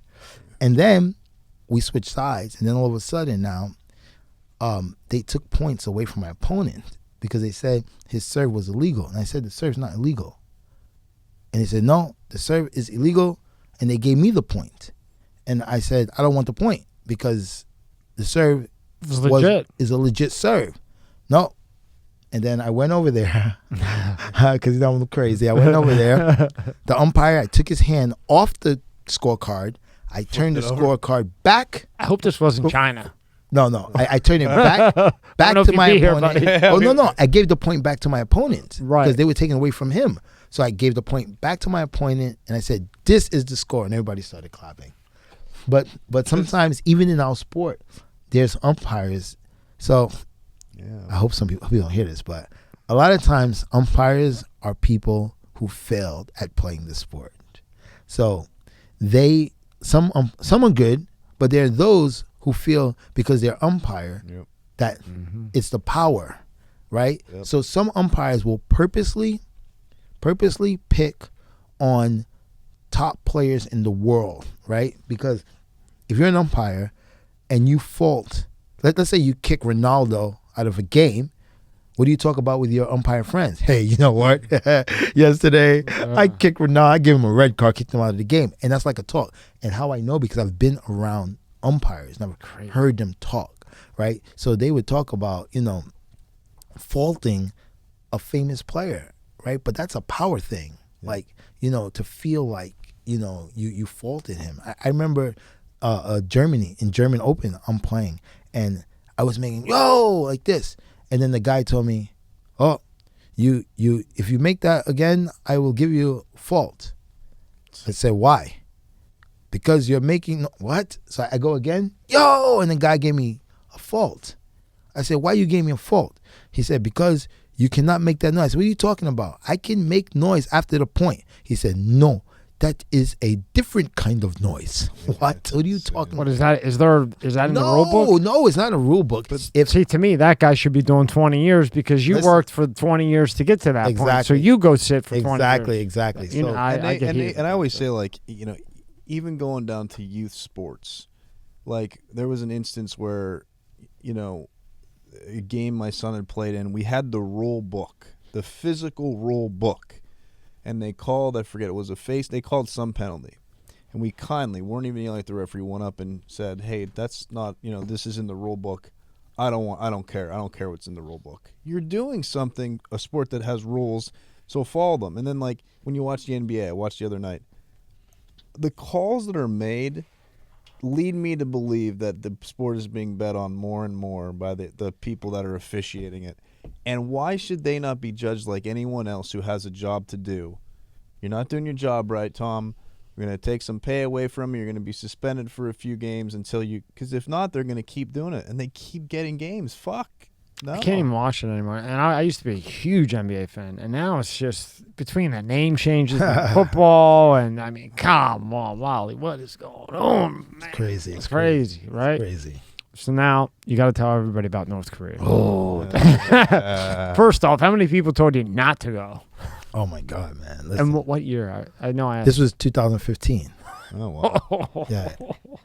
So, yeah. Wow. He was at his prime. With Yeah. So Rodman hadn't been over there yet, right? no, he just came back. Okay. He just came back in 2015. The first, because he went twice. Yeah, he right? went twice. Yeah. The first time he just came back. And so, like, I wanted, so by this time now, you know, I was being the super table tennis star, you know, doing Steve Harvey's show and all these other shows. And, you know, I found my niche and I'm chilling. And I wanted to do something bigger than myself. I was thinking, what can I do this year that's kind of huge that, you know, can make an impact, right? And I told you before, you can see your tournaments a year ahead. And I saw in the ITTF that there was a tournament and it said Pyongyang Open. And I was like, oh wait, Pyongyang, because there's a Pyeongchang. Pyeongchang is in South Korea. It's in the mountains, and Pyongyang is in North Korea. And I was like, oh my God, wait, is that North Korea? And it was. And I was like, oh man, I gotta go to North Korea. There's no way I gotta go to North Korea. Because like I said, you know, with the 1971 ping pong diplomacy, I wanted to create my own history. I wanted to make my own history and go to North Korea and promote peace through my sport. I had no plan of how I was going to do it. I had no idea, no plan, but I knew that I wanted to do it. So I saw it and I started to reach out to people around the world. Hey, yo, let's go to North Korea and play. Because, you know, those guys, they're pros. So they can see the same tournaments I see. They know it's there. Yo, let's go together and play this tournament and let's make a diplomacy for world peace. Everyone was like, what? No way. They were like, I'm not going to North Korea with you. You're crazy. They said you're going to die. You're not going to come back. They're going to kidnap you. And every negative thing, everyone said, no, we're not. I said, listen, if you guys don't go, and I asked everyone in the world, and no one wanted to go. And I said, okay, well, if you guys don't want to go, I'll go by myself. Like, I will go by myself because anything that I want to do, I'm going to do it. Especially when people say, oh, you can't do that. Oh, there's no way you can do that. There's no way you can get there. Oh, blah, blah. I said, okay. So I went by myself, like to North Korea, which is all alone, crazy. And you went all alone. Yep, all alone. No teammate, no team, no nothing. No friend, no nothing. Just I had the U.S. team enter me into the competition, and once they did that, I had the connection to talk with the Secretary General of Sports, and that's how I got everything done, was through them. Back and forth through email, and then I had to go make my visa in Beijing, and that's how I went to North Korea. And nobody wanted to go, so I went by myself with zero plan. How long was that process to get all that stuff to be able to go? Oh, so the process. Like, that was a mess, huh? The process. I've heard. I actually the process was extremely quick, Really? but Where's the other butt? very strange, very very strange. So. DNA. It was really weird. So I had spoke with someone in Beijing. When I got to Beijing, I made a call and they knew who I was exactly. And, oh, Mr. Green, how are you? Yeah, wow, this guys know who I am already. And it's crazy. And they said, well, hey, can you come to the embassy, the North Korean embassy? Okay, where is it? And they gave me the address. And I used to ride. You know those one-wheel things that everyone rides now? Have you ever seen them? Unicycle? The unicycle. Yeah. The EUC. Well, you know who started that, right? Oh. I did. What? If there was, I wish people could do a lineage, or not lineage, what do they call it? A family tree, whatever they call it. And I want everyone, and this is everyone watching this show, I want everyone to trace back how they got this electric unicycle. Trace it back. I guarantee it comes back to me. I bought 2 electric unicycles from China. You know when? Like 2014. Wow. 14. There were no hoverboards. There were nothing of the sort in this country. I was the first one to bring these things back. Huh. And then, listen, if anyone tells you different, ask them. Say, have you ever rode your unicycle in an airport to the gate of your flight, got off it, picked it up, walked into the plane and put it on top, I bet you every single person will tell you no. Why is my phone ringing? I don't know. I don't even know where it's at. It's okay. Oh, that's not me. Oh, it is me. Oh, swing your phone down the thing. Oh, yeah, you can turn it off.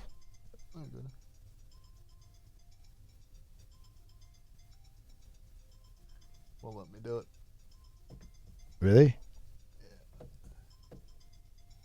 Click, There we go. I got it. click the top side button. There you go. Yeah. Oh, that's weird. Okay. It's happened to me too. Wow.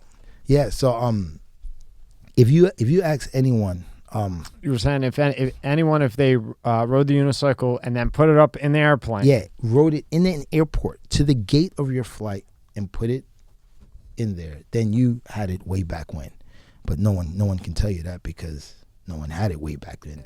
Because right after I brought these back, it was very shortly. I was even on was it Good Day New York or Good Morning America on one of these things because there was a big issue in America, right, with these unicycles. Like, are they legal? Are they illegal? And me and some other guys who were importing them, we were on TV talking about it. So yeah, so I started this thing. So I used to carry my one-wheel unicycle all around the world, and had it in China. And so they said, "Can you come to the embassy?" They give me the address. I said, "Yeah, okay, I'll go to embassy." So I get on my one-wheel unicycle and I ride around, and I get to this like compound, right, that doesn't have a door. Like every embassy in the world has a door that's made out of glass and it says "Welcome." No, not this one. Just one big metal door with two soldiers standing looking at each other, and they wouldn't let me stand in front. And you roll up in a unicycle. Right. So I ride around it. I can't find the door. So I call the guy, says, "Hey, I can't find the door to get in." He goes, "Oh, are you here?" I say, "Yeah." I said, "I'm across the street because they won't let me stand in front." He says, "Okay, don't worry. I will come. I will come to you." So I'm thinking the guy's going to come and get me and bring me inside the embassy to make my visa. He comes out. He goes, "Oh, Mr. Green, nice to meet you." I say, "Hey, nice to meet you." He goes, "I'm going to make your visa." I said, "Okay." He says, "Give me your passport." I said, "What? I'm not giving you my passport. Were you crazy?" Because I already had experience where I lost my passport already twice. And a lot of people don't know this. If you lose your passport twice in 5 years, it's a problem. And you will not be able to get a passport from the country that you're in. Normally, if you lose your passport, you go to the American Embassy. They will print you out a temporary passport, but not if you've lost it twice. So I experienced that because the third time, it got stolen in China, and they would not give me a passport. I had to wait for my passport to come from America. I had to be investigated because they think you're selling your passport. Oh, shit. I just didn't realize how serious a passport was. And anyway, so I was not trying to give this guy my passport because Now you would be stuck there. yeah, Right? I'm not giving my passport. And he was like, "Oh, don't worry. It's okay. I will take the passport. I go inside, come back." And I said, "Bro, I don't know if I can get my passport." So I took out my phone, I took a picture of him. He said, "Hey, what are you doing? I said, "Well, if I'm going to give you my passport, I need to have your picture just in case something happens. I can't lose my passport again. And if you give me my passport back, then I delete the picture in front of you. No problem." So he goes back in. I go riding around, go get some food. I come back. Then the guy, call him, I'm back. He goes, "Okay, I'm coming out." Comes out, meets me now. Now picture this scene where you have a black guy and an Asian dude in China across the street from the North Korean embassy. And this guy's handing me a passport and I'm handing him cash. Like everything about that picture was just looked bad, but that's how it was, man. It was even getting on the flight. Like when you get on a flight, they didn't give me a boarding pass. Oh, wait, forget about that. The best thing. I go to buy my ticket, right? So you make your visa, the next day you go to buy your ticket and you're going to fly that same day. So I go to buy my ticket. It's like, I forgot, $350, $400, I don't remember. And I take out my card and I says, "Hey," and they say, "Oh, sorry. No card." "Oh, what do you mean no card?" They said, "Cash only." What? Yeah. What do you mean? What? Who buys ticket with cash? So I had to go back out of the airport, not out of the airport, but out of that section to go to the Chinese ATM to take out about $400 or $500 in RMB. Like it just everything about getting there was just crazy. Like it was just weird and Such a process, right? Yeah, but it was a weird process. It's like not real. It was like everything was just not normal. Well, and what's your conclusion? Why it's so weird? I don't know, man.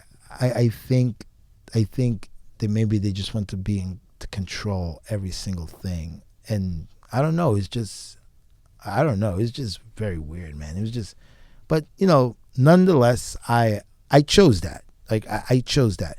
Like I didn't have to choose Air Koryo. Air Koryo is like the one only North Korean airline that if you look at which airline has the worst rating in the world, it's that one. It's that one. It's on the list. Number one race. But I wanted to take that because I figure if I'm going to do this diplomacy for world peace, I need to get the full feeling. Yeah. Right? I need to get the full understanding of what I'm doing. So I could have took China Air, would have been a totally different neat, thing. Man. That's really neat that you did that. Yeah, so I took this airline, and yeah, it's crazy. But yeah, I got there and I had no plan. I had no plan about how I was going to do diplomacy for world peace. Like, what am I going to do? I had no idea.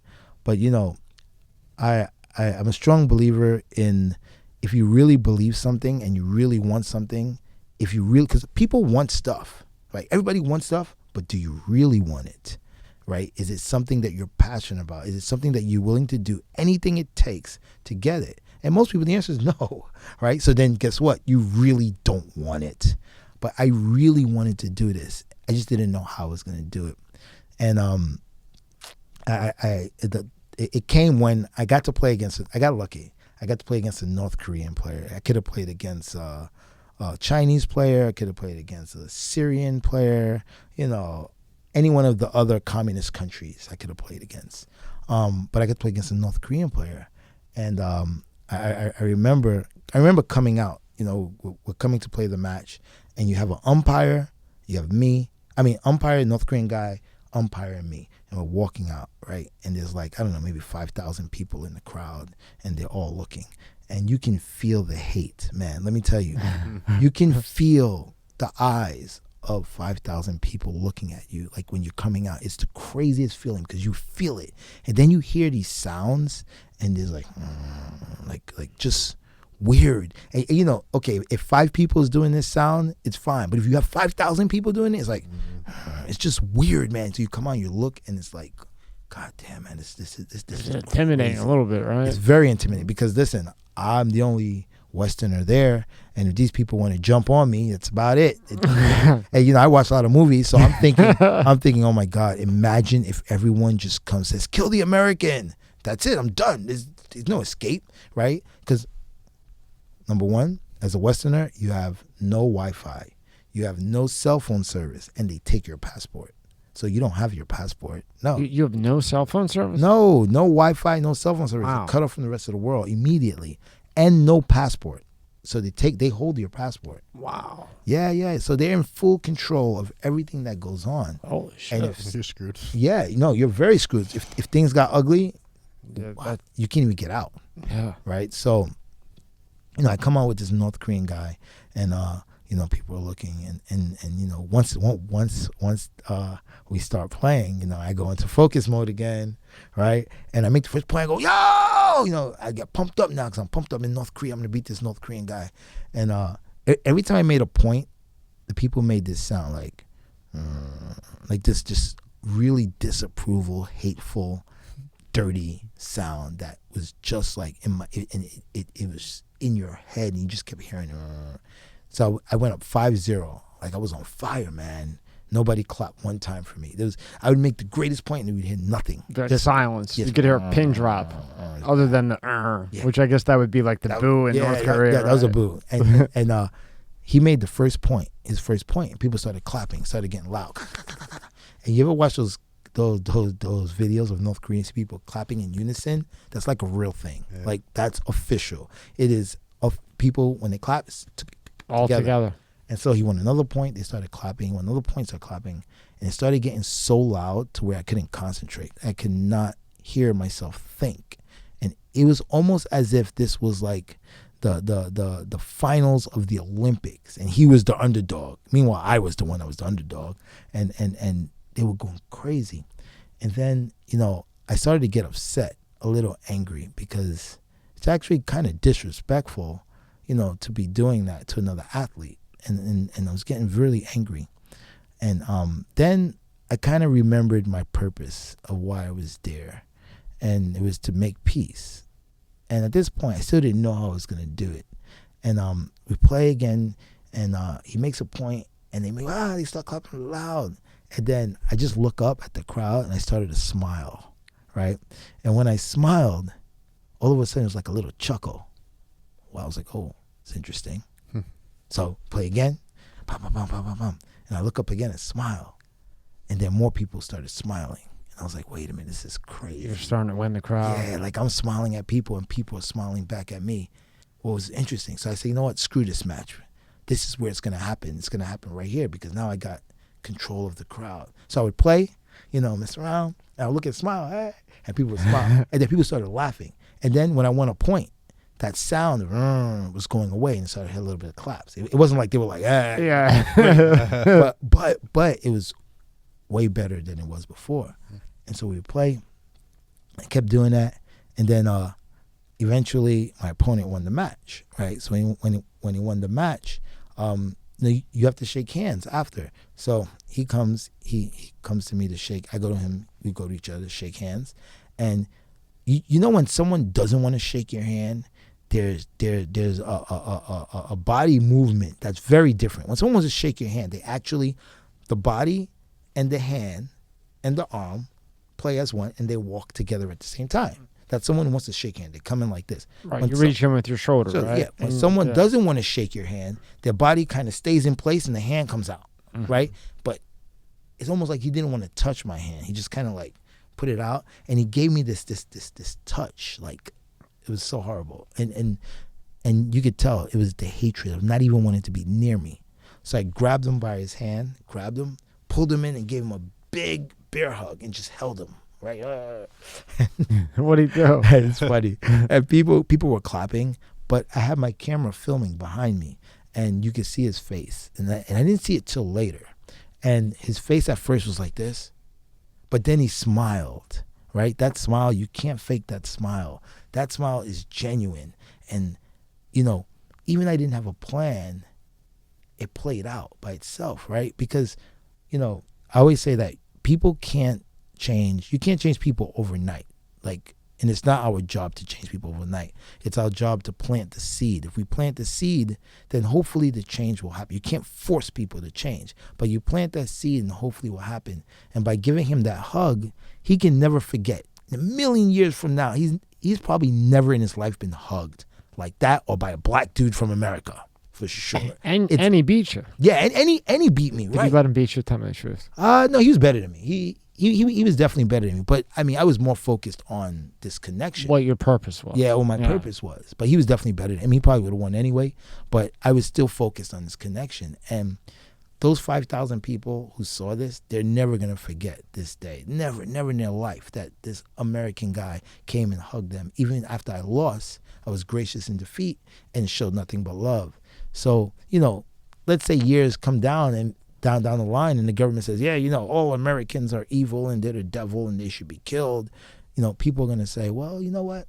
I remember that crazy guy from America with the yellow hair. He had the black guy. Mm-hmm. You know, he came, he lost, and he showed us nothing but love, right? So even with no plan, I was still able to do a diplomacy through my sport with a smile. Started with a smile. And it just shows that, you know, something so simple as a smile can change the way people think. Just a smile, little smile. I mean, I know I don't smile in my pictures. Everyone says, you never smile in your pictures. You know, I got to keep my little gangster a little bit, you know. But in I let the man be. Yeah. But in real life. He's playing ping pong. What more do you want me to do? Exactly. But in real life, I smile. Yeah. Right? I always smile, you know. And something so simple as a smile can change the world. Like, I believe it really can. It can change. And it did. Especially in a country like that. Yes. And like I said, you know, these people were taught that we're evil, we're the devil, we should be killed. I've watched every single documentary that ever came out about North Korea. And they teach that in school. China, Japan, North Korea, Serbia. I always say it wrong. Syria. Yeah. They teach it just in school. It's like a class, basically. Hate America. It really is. Yeah, it's crazy, but you know, those 5,000 people that you change, they tell another 5,000 people, another. And before you know, you have 100,000 people. That's a lot of people. Yes. And then it goes on. Yes. Did you ever see Kim Jong-un? Oh, so I actually asked. So I had this guide, and the guide is your babysitter, right? And she's responsible for everything I do. You stay alive, maybe? Yeah. I'm just joking. Yeah, no. Well, it's not really a joke over there, right? No, it's not. Like shit can go wrong. But I asked her, I says, hey, Dennis Rodman was here, and he got to hang out with a great leader. You got to say great leader. He got to hang out with the great leader. I said, hey, I want to meet the great leader. She said, huh? Great leader? No. You have to be received. I had to be received. So apparently I wasn't received. You know, I didn't get the level of Dennis Rodman treatment in North Korea. But I did do a lot. You made a difference in what I did. Yeah. And you succeeded your goal. Yes. You know, you did. You went there. You went through a lot of weird stuff. Yeah, I did. But you did. You got that guy to smile. And like you said.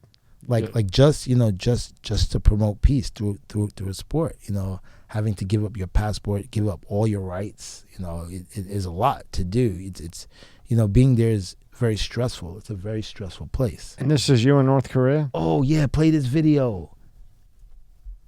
Wait. Yeah. I want to promote this sport. 3 weeks ago, I returned from North Korea. They're smiling. Good opportunity to go to a totally this is when I played country, China. No, this is not the video we want to see. Oh, it says my North Korea ping pong. Yeah. Wait, let me see. I can show you the one we want to see. Just go down.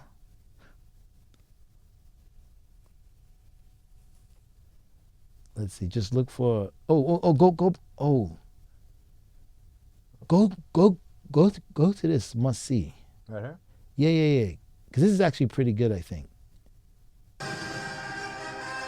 Yeah. Like the music I put behind it. Mm-hmm. This is how my documentary starts, by the way. It almost reminds me of Rocky. You see that really cool black guy with the bleached out hair? Yep, that's me. I grew up in the projects of Brooklyn in a household of extreme domestic violence, which led me to gangs and guns at the early age of 13.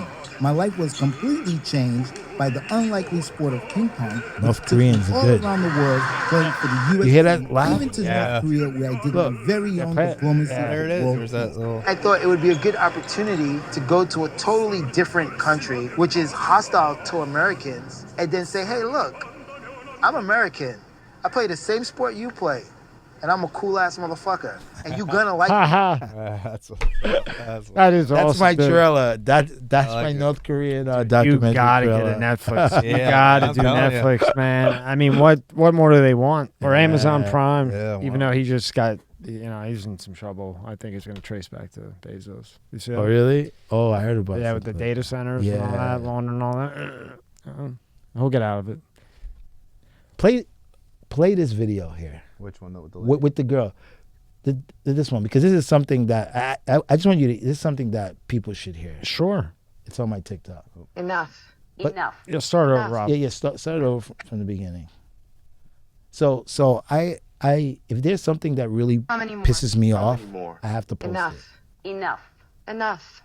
Enough. How many more innocent children have to be killed in a place that's supposed to be safe? It's enough, and I'm fucking sick of it. You say our children are the future, but are they really? How many more? it. That's a powerful message right Enough. there. Yeah. Because it's crazy. Well, look what just happened in Texas. Yeah. What? And that's what I was talking about. Yeah. I did that right after I heard that. This is just crazy. You're so important. Dude, you're so important right now because you're the ping pong guy. You're different. You got that energy. You have a attractive personality, and kids will listen to you. I see. Who was I saying this to that was pretty high up? Yeah, we talked about that. Somebody else that was high up that was doing, stuff like you do for kids. Yeah.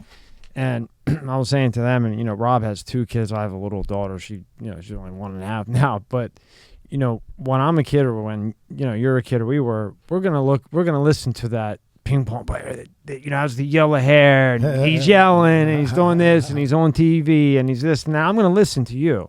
I'm not going to listen to some freaking counselor or some guy that's going to say, hey, Tom, how was your day today? You know, why don't you try, this isn't working out. You know, things are tough. Why don't you try shooting foul shots, right? The kid's going to say, okay, can I leave now? Yeah. But a guy like you, they're going to listen to, you know? So your presence like that is so important now because this shit isn't going to end. You know it and I know it, man. It's crazy. It's crazy. It's bad, man. Like my parents, my mom tried that with me. Sent me to therapist. Yeah. And yeah, it did not turn out well at all because the first thing I told the therapist, I was like, have you ever had a gun put to your head? I told him to fuck off. I found, well, I went to I probably went to over 30. And everyone, if I walked in there and they give me that look, how are you, Tom? You know what I would do?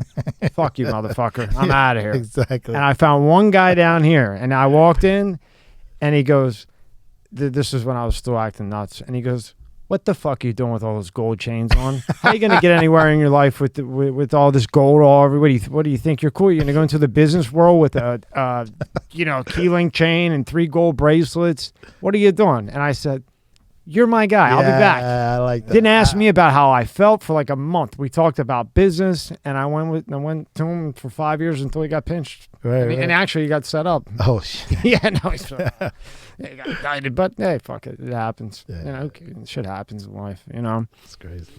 You've done a lot of media, a lot. I saw Steve Harvey, and I was like, shit. Pull up tab. It's right on here. Yeah, the Steve. Yeah. No sound. Okay, yeah. So international competition. Play and that then over. Also, I do a lot of just celebrity events, charities. Like I did one last week for Ping Pong for Poverty. Yeah, so I do a lot of stuff like that. I play all over the world. Go back to it one more time in here. Well, I do. First of all, I represent the USA in Pro Tour international competition. And then also I do a lot of just celebrity events, charities. Like I did one last week for Ping Pong for Poverty. Yeah, so I do a lot of stuff like that. And we played it twice because you deserve for that to be played twice, man. Congratulations. Steve Harvey's. Yeah, how was he in person? Yo, he's funny. Yeah. After the show, we went backstage. Like he has this like little kind of like maybe it's a green room or something. And actually the same day I met Judge Mantis too. Because Judge Mantis shoots out of the same studio. Oh, no shit. But anyway, we went backstage, and then he had this really fancy, like chest, and I was wondering what that was. He opens it up, and it was like, you know, he loves cigars, and it was like the real deal cigar. He takes out, smokes it, starts talking. Super cool dude, man. Super cool. Go to our photos right there. All your media. Now, wow, this is impressive, man. Blow that up a little bit, Rob. You got Steve Harvey there. You got, look at that. Scroll down. Any of these you want us to click on? Yeah, the first one. Go back up. Yeah. You don't know who the first one is? Right there. Click on that. Wait, you don't know who that is? Come on. No. That's Susan Sarandon, bro. Oh, let's go on the red carpet. Look how big that red carpet is. That's like a major. That's the biggest red carpet I've ever seen. Wow. And it keeps. It's even over there. Yeah, I have the video. The video's on my page too, and it goes and it goes and it goes and it goes. Is that you there? Oh yeah. That's a cool photo shoot. Yeah, that was a very interesting photo shoot. Yeah, Yeah, you got down. Did the one over? So this one with the mic. That's James Altucher, the guy I told you about. That was his podcast. No, not this one. This is in China. This is me. That one is a James Altucher's podcast. Okay, cool. Wow. You scroll through them. He's got a lot. 33.1. Oh, there's this Jordan's fucker. Hey, Got those too. Huh? click up. Yeah, no, over. Yeah, click that. So What, you got a snake in there? Yeah, it says return safely from my ping pong diplomacy to North Korea. Look what I brought back. Yummy. I brought this back in my bag. Is that a beer? What is that? That's like it's like alcohol that has like a boa a boa inside. Fuck no. Is that real? Like a real boa? Real boa. They sell that over there? It's dead. But They at first they didn't want to sell it to me because I asked them at the airport. And I was like, hey, where's the alcohol with the snake? And they're like, they didn't want to answer me. And I kept pushing. And then they went and got it for me. Yeah. Wow. And then go to the top of Wally's website. So go to home, and that's all about you. There's Big Wally. that's a cool. That is a cool picture. like yeah, it is cool. That's why I wanted to scroll through it. Yeah, you're definitely. I would say that's a good way to say it. Definitely one of the most interesting people you could ever meet. That's definite. It's awesome. And then you were on a K-Swiss commercial, huh? Oh snap! How you know about that? I forgot about that. Yeah, he was on a K. Remember K-Swiss when we were growing up? Yeah. How'd that come about? No shit. Oh man, because Budweiser made this huge tournament for hardbat ping pong, and they had people pay an entry fee to get in. It was like, I can't remember, it was $1 million. It was some crazy number of money, and they also sponsored a team, which was the Budweiser K-Swiss team, and because of that, that's how they asked me if I wanted to do the commercial. So during the event, the clothes you wore K-Swiss. They were sponsored by K-Swiss. And then they asked me if I wanted to do the commercial. I was like, yeah, for sure. Remember back in the day, K-Swiss K-Swiss was yeah. It was huge when I was a kid. Man. I forgot about that. Actually, I just bought. That's crazy. I just bought K-Swiss I bought it 3 days ago. Yeah, that and tennis. You know what else is? They have a good tennis shoe. And it starts with an S. They're coming back too. S. The shoes with the S. You remember? Skechers? No. Running shoes? No, they were kind of, I forget what they were called. They were kind of like I wore them all the time. Like if you were into hip hop, everybody had them. Ooh. They were like in and out. It was an in and out thing. They have I looked at the other day, Fila. Remember Fila? Yeah. Oh, Fila's coming back. I know. You know who I saw in it? Dwayne Wade is in it. I saw. Oh, really? I called. Really? Chris Brown he had Feel On in his last video. Making a push. They're making a comeback. Yeah. When is it making a That guy. He sold it though, right? I don't know. The guy who's in Shark Tank, because he owns it or did own it. Wow, whatever his name is. That's interesting. But go to the other tab over there. Which one? See me, watch me. We're right there, that one. So Wally Oh is a my partner God. with this iPhone thing, and he comes up with this. Now, yeah, it was called the Snitch, right? The cinch. How the hell did you find this? And he was part of this. Was his? I did idea. the commercial. He did the commercial. Yeah, I did the so commercial. tell me about for this. This. Oh my God! How do you even find this? That's crazy. Brings back memories, huh? Yeah. So the guy who made this, I used to teach him ping pong at my club, and he was like, "Yo, I want to do this commercial, and I want you to be the star of the commercial."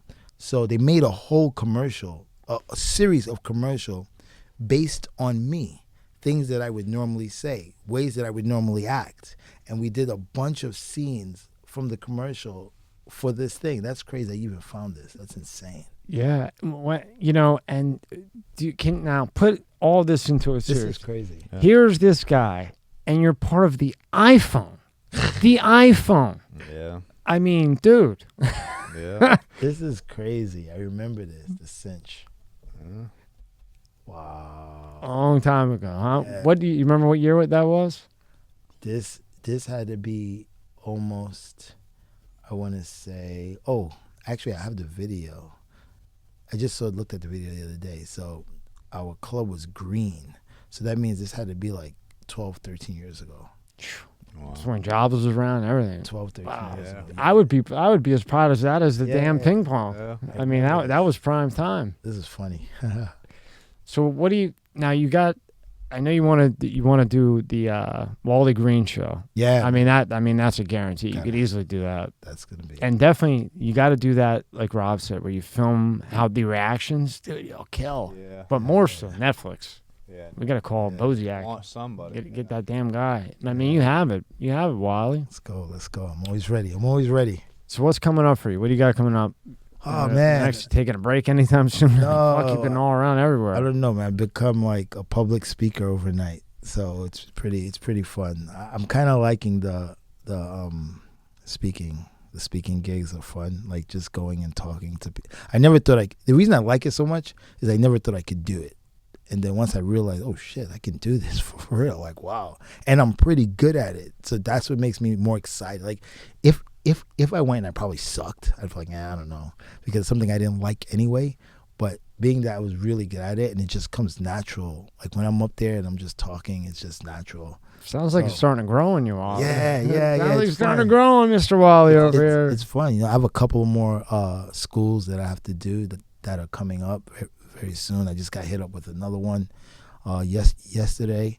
So yeah, I get to talk to a lot of kids and it's fun. I got kids hitting me up on Instagram like every second. Hey, how are you? And I answer everyone back. I always answer people back. Hey, I'm good. I'm good. What's up with you? How you doing?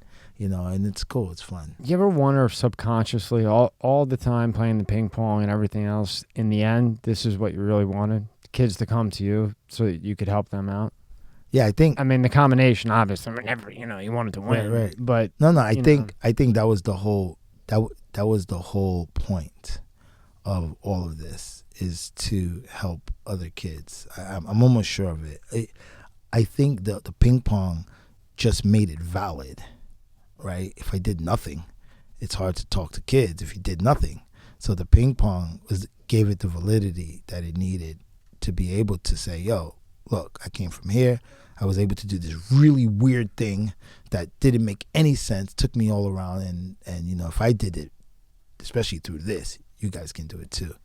You know why I said it? Because when you first started talking about going over speaking, like, my first time, I was nervous. You were like, And now here at the end, when you said, I got all, you went lean back in the chair, I got all these kids contacting me on IG.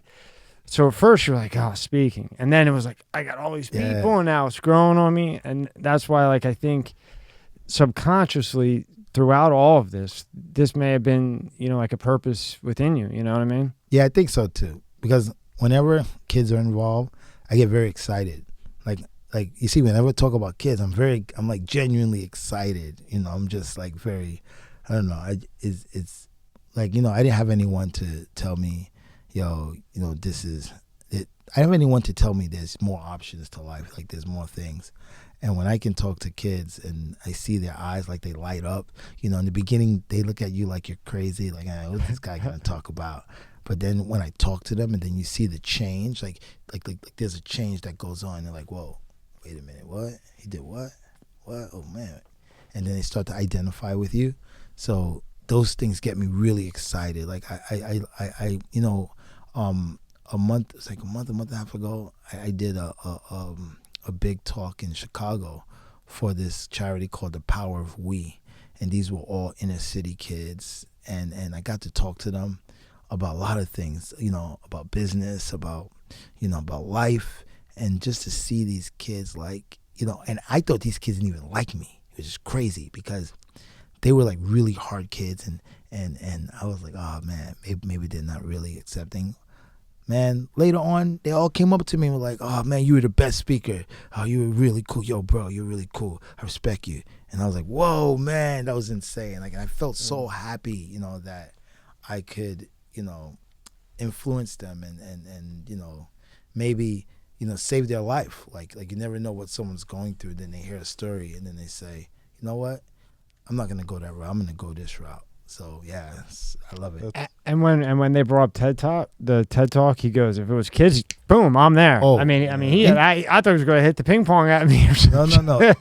Instantly, the TEDx talk. You're a good guy. The TEDx you're talk. a good guy, Wally. When they said TEDx Youth, man, I was so excited. I was like, yo, because I'm passionate about that. So it's a little easier for me to, because there's a lot that goes into a TEDx talk, and I was like, But, if it's something I'm passionate about, I can just wing it. I'll get up there and bam, I'm going to go. Yeah.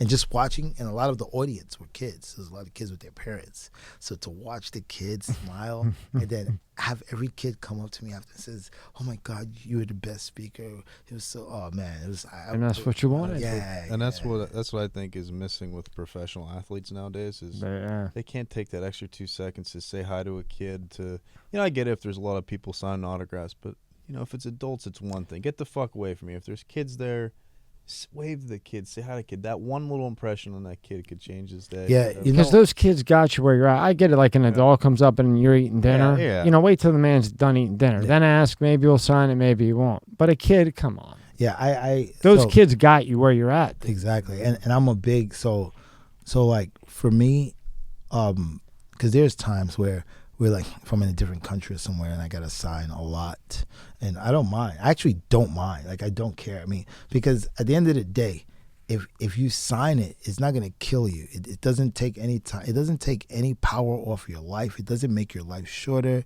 And it makes someone happy. Like when I was at the school that I just did a few days ago, it was when the kids heard I was going to sign autographs, like they flipped out. I actually got to get this video. The video's insane. Like these kids went crazy to where the teachers had to calm them down, right? And then the teacher's like, "Oh, I'm so sorry. I'm so sorry. Sorry for what?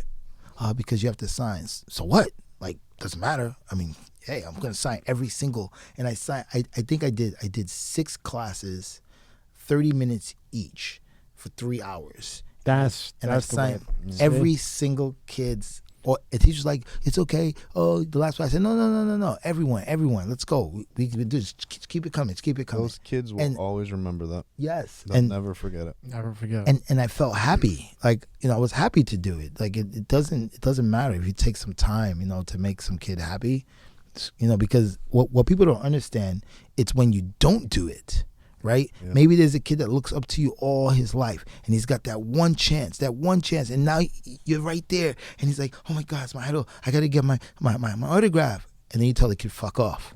Yep. Like, And then you throw that football away forever. You might have been the running back with Tom Brady, or seriously, you might be the next Wally Green. Yes. No, I agree. I agree with that so much. That's what's missing. It really is. It really is. And like you said, it takes 2 seconds. And I remember my first autograph. You know who it was from? Who? Yeah, I'm friends with him. Who? Allen Iverson. Oh, that was my first autograph. My first. I went to the Sixers, the game, and like at halftime, it was his rookie year, and my friend had some connections, and they had they say, okay, 10 people if you're in seat this. If you hit the half court shot, you meet Sean Bradley. He was rookie. Oh my God, Sean! Wow. Yeah, it was Sean Bradley, Allen Iverson. I forget who the other one. He fell off. Wait, and you hit the half shot? I hit the half court shot. Oh shit, that's pretty. Yeah. I was pretty good. That's really good. But I got picked. I got picked. I was in the right seat. Yeah, but you still had to hit the half court shot. Yeah. I hit it. People get nervous and they get up there, they can't even shoot the ball. Years later, I'm taking his bets. Wow. That's how you can, it's not anything. That's crazy. Yeah, he's a cool guy. That's awesome that you do that, though, because that's one thing with kids. I can never stand when I see a professional athlete. Tell me to go fuck myself. I don't care. Right. When there's a little kid standing there, and their eyes, you could see it in their eyes, and they're nervous, too. They're like, they're shaking, and then the guy's like, either, like you said, fuck you, or he just totally ignores the kid. I'm like, man, that's messed up. That's messed up. That's messed up. Last question for you, Wally. What country do you dislike the most being in? Dislike country. I don't know. I don't think there's any country that I dislike. Actually, not dislike, just where it's not as comfortable, or the most uncomfortable country to be in. I mean, everywhere is uncomfortable, but I think the most difficult country for me might have been Germany. Probably, I had a lot of issues in Germany, like a lot, like just with random police stoppings, going because I would have to go from city to city. And I would take the ICE train. So I'm speaking like Europeans now. ICE, the ICE train, which goes it goes like to countries, and I would take that, and I would always get stopped in Germany. Like I really had a stop and frisk in America. I've had multiple, an insane amount in Germany, like a lot. Like as soon as I would come off the train, coming from like a different city, I would walk because I dressed very hip hop. I had my hoodie on, I had my chain on. They're on you, sir. Can I see your passport, please? Oh, what? Okay. Why you want to see my passport? And I show the passport, And I remember one time, I remember one funny time. I was coming from, I think, where was I coming from? Damn, I can't remember. Oh, I was coming from a different city. I think I was coming from Karlsruhe, and I was coming to Frankfurt to practice with my friend. And I got off the train, and the guy goes, hey, he goes, can I see your passport? And I said, why do you want to see my passport? He says, oh, I need to check. And I said, what? And so I give him the passport, and he takes my passport, and this fool is just looking at my passport like this, looking at it and looking at me, looking at it. And I'm like, bro, like, you can't tell that. Like, what are you doing? Looking at me. Then, no joke, no joke. He took out a magnifying glass. Wow. And he was like dead serious. You know what he tells me? He goes, this is not your passport. I said, are you crazy? I said, that's my passport. And then he goes, is that the way you talk to police in America? I say, yeah, when they're doing something real stupid, of course it's my passport. Like, just look, if you can't. What'd he say? But so I think he was doing that to mess with me because clearly it was my passport. Like, it was just, but I've had a lot of problems like that in Germany. Like, just a lot, like sometimes I'd be sleeping on a train, going from city to city, get stopped, ask for a passport. So, what? Yeah. So that's probably the most, like, place where I had the most like hassled. Like, yeah, hassled was in Germany. Everywhere else was pretty cool. You got anything, Rob? Favorite country food? Japanese, 100%. Yeah, that one's easy for me. I love Japanese food, bro. I listen. I can eat Japanese food all day, every day, all day, every day, and all day, every day. It's my number one best food. Wow. That I love the most. What's so insane is we had a guy and he opened an snack store down here, and he gets all these snacks in from Japan, Germany, China, everywhere. Brought them in, and if you know, but if you have a Coke in America and a Coke in any other country, very different. Yeah. The expiration date in every other country is like 6 months, 3 months. The ones here is like 2 years. Tastes totally different. Totally different. Even the sugar is different. Yeah. In the Cokes outside of America, they don't use white sugar. Like, they use pure sugar. Yeah. In America, we use the processed white sugar. I don't know why they don't just switch it. They're just trying to kill us. You got to go to, there's a place in Orlando. It's a Coca-Cola. It's in downtown Disney Springs. It's a Coca-Cola, like, stores. Like, 4 stories to it. This is how crazy it is. First floor is, like, Coca-Cola mugs and all different Coca-Cola shit. Then the second floor is all the Coca-Cola polar bear shit. Then the third floor is more Coca-Cola shit to buy. And then there's a rooftop bar where you can get alcohol, but then you can get Coca-Cola from all over the world. Oh, and yeah. It all tastes different. All of it. You know where they have that? They have that in Tampa. Not Tampa. I'm sorry, not Tampa. What city I was in to do the Dwayne Wade? I said it earlier. Miami? No. Where did I go for Dwayne Wade's show? It was not Tampa. West Coast, Rio? No. Tampa, Naples. I'm losing my mind. I don't remember now. But They had it there. Oh my God, now I can't remember. I said it earlier today, but man, I totally forgot what city that was. Not Chicago. No, not Philly. No, not Tampa. You've been all over. It's hard. It's hard. Yeah, I can't remember. But anyway, where Atlanta.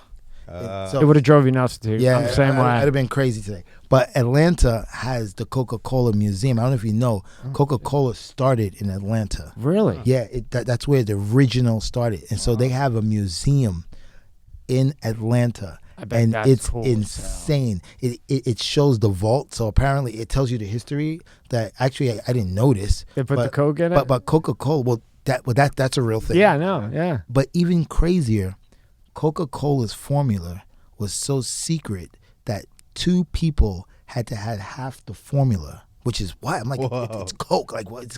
Yeah, they didn't want anyone to know. So 2 people had it like chained in a briefcase. Like, it's the story is crazy. It's crazy. And then when you go upstairs, there's Coke from all over the world, different flavors. Man. It tastes crazy. Some taste like shit. Yeah, some of them were horrible. You know it, and they have a documentary on Netflix of that where they split it up the formula, and then somebody had died, Yeah. and then they split it into 3. That's how fucking Oh, I didn't serious know they the were. 3 part. Yeah, and then Pepsi came right after, and then they were hiding there. It was the whole thing. Yeah, it was crazy. Right? It was like That is wild. Yeah. nobody wanted to get that formula. I was surprised. Like when I saw that, I was so shocked. I was like, "Whoa!" It was good. Like that museum was really cool. It was like very knowledgeable. It showed you like the old factory. It showed you like, and then it showed you like the history of the bottle, like how the bottle changed. Yeah. Oh, so originally, I bet you didn't notice. Originally, this is a good fun fact. Coca-Cola was not fizzy. The first Coca-Cola was flat. It was flat? Yeah, the fizzy came as a mistake. Ah. And then people were like, "Oh my God, this is amazing!" Yeah, so the first Coca-Cola was flat. Wow. I would Yeah. never thought that. In I learned this. million I learned years. this in the That's Coca-Cola awesome. Museum. And nowadays you throw flat soda Yeah. away, Yeah, right? you dump it out. Or you put the cap on that doesn't But work. that was the first one. The first one was flat. And people drank it, and that was good. And then I think the fizzy thing came as a mistake. That was a mistake. People were like, "Whoa, this is even better." with the carbonation. Yeah. Wow, I didn't know it was Yeah, flat. yeah. Now, where's your place? And you get one in New York. You said there's one in Philly. You have a place in Philly. He's got 9. Yeah, go back to the webpage. And when are you gonna bring one here? I know, right? Dude, you gotta remember, it's like year round here, and everybody in New York is moving down here. You should too. I know that. They're selling their houses. Everyone ran away from New York. They're They all came down here. Yeah, they just spiked the housing market by about a gazillion. It's tab. It's right. That's what the bartender told me. The bartender was like, "Yeah, all the New Yorkers came in and living out here." South 15th and Walnut. All right, I used to work down that way. Oh, really? That's the Philly one. Yeah, you got to get one down here, man. Make that your next one, dude. You'll kill. I'll be up there in 2 weeks. I'm gonna go check it out. I think. Oh, really? Right, he's going up there. I'll be out in PA in 2 weeks. That's right down where I used to work. Right down there, delivering pizzas. That's so cool. If you don't open one down here, then I'm flying somewhere to go do it. I like ping pong. I always like. Now I really like it. It's fun. I want to talk some shit. And you can do it all. You can eat there and drink and eat, hang drink, out. play Killer. ping pong. Killer. Eat, drink, play ping Yeah, pong, laugh. I'm gonna look into that. Have Wally come and beat your ass. Yeah. With Just don't get hit by a my ping cell pong phone. ball. Yeah, with his cell phone. My cell phone. I want you to beat me with a toothpick. Oh my God!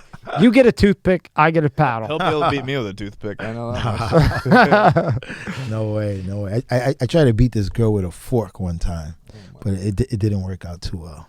I'll give you a spoon. Maybe spoon might work. Fork didn't work. Well, make sure you come back before you get too big. Before you're, definitely. Netflix star, make sure I get a hold of you to come back. Yeah. But you really are a legend in a lot of ways, man. Thanks, You man. really are. Appreciate that. You lived up to that, and nothing but respect for you. And I'm not saying that because you're. If I thought you were full of shit, I'd say you're full of shit. What are you gonna do? Hit me? Okay, I've been hit before. You're genuine, Thanks, man. and it was an honor to have you. It was an man. honor. I appreciate it. I hope you come back, man. Definitely, anytime. A pleasure. Thank you, bro. Thank you. MSCS Media is now part of the Spotify exclusive team. If you would like to watch this episode and others, uncensored and uncut version in video format, go to Spotify on desktop or phone, type in MSCS Media and search, or the link is in the description below with the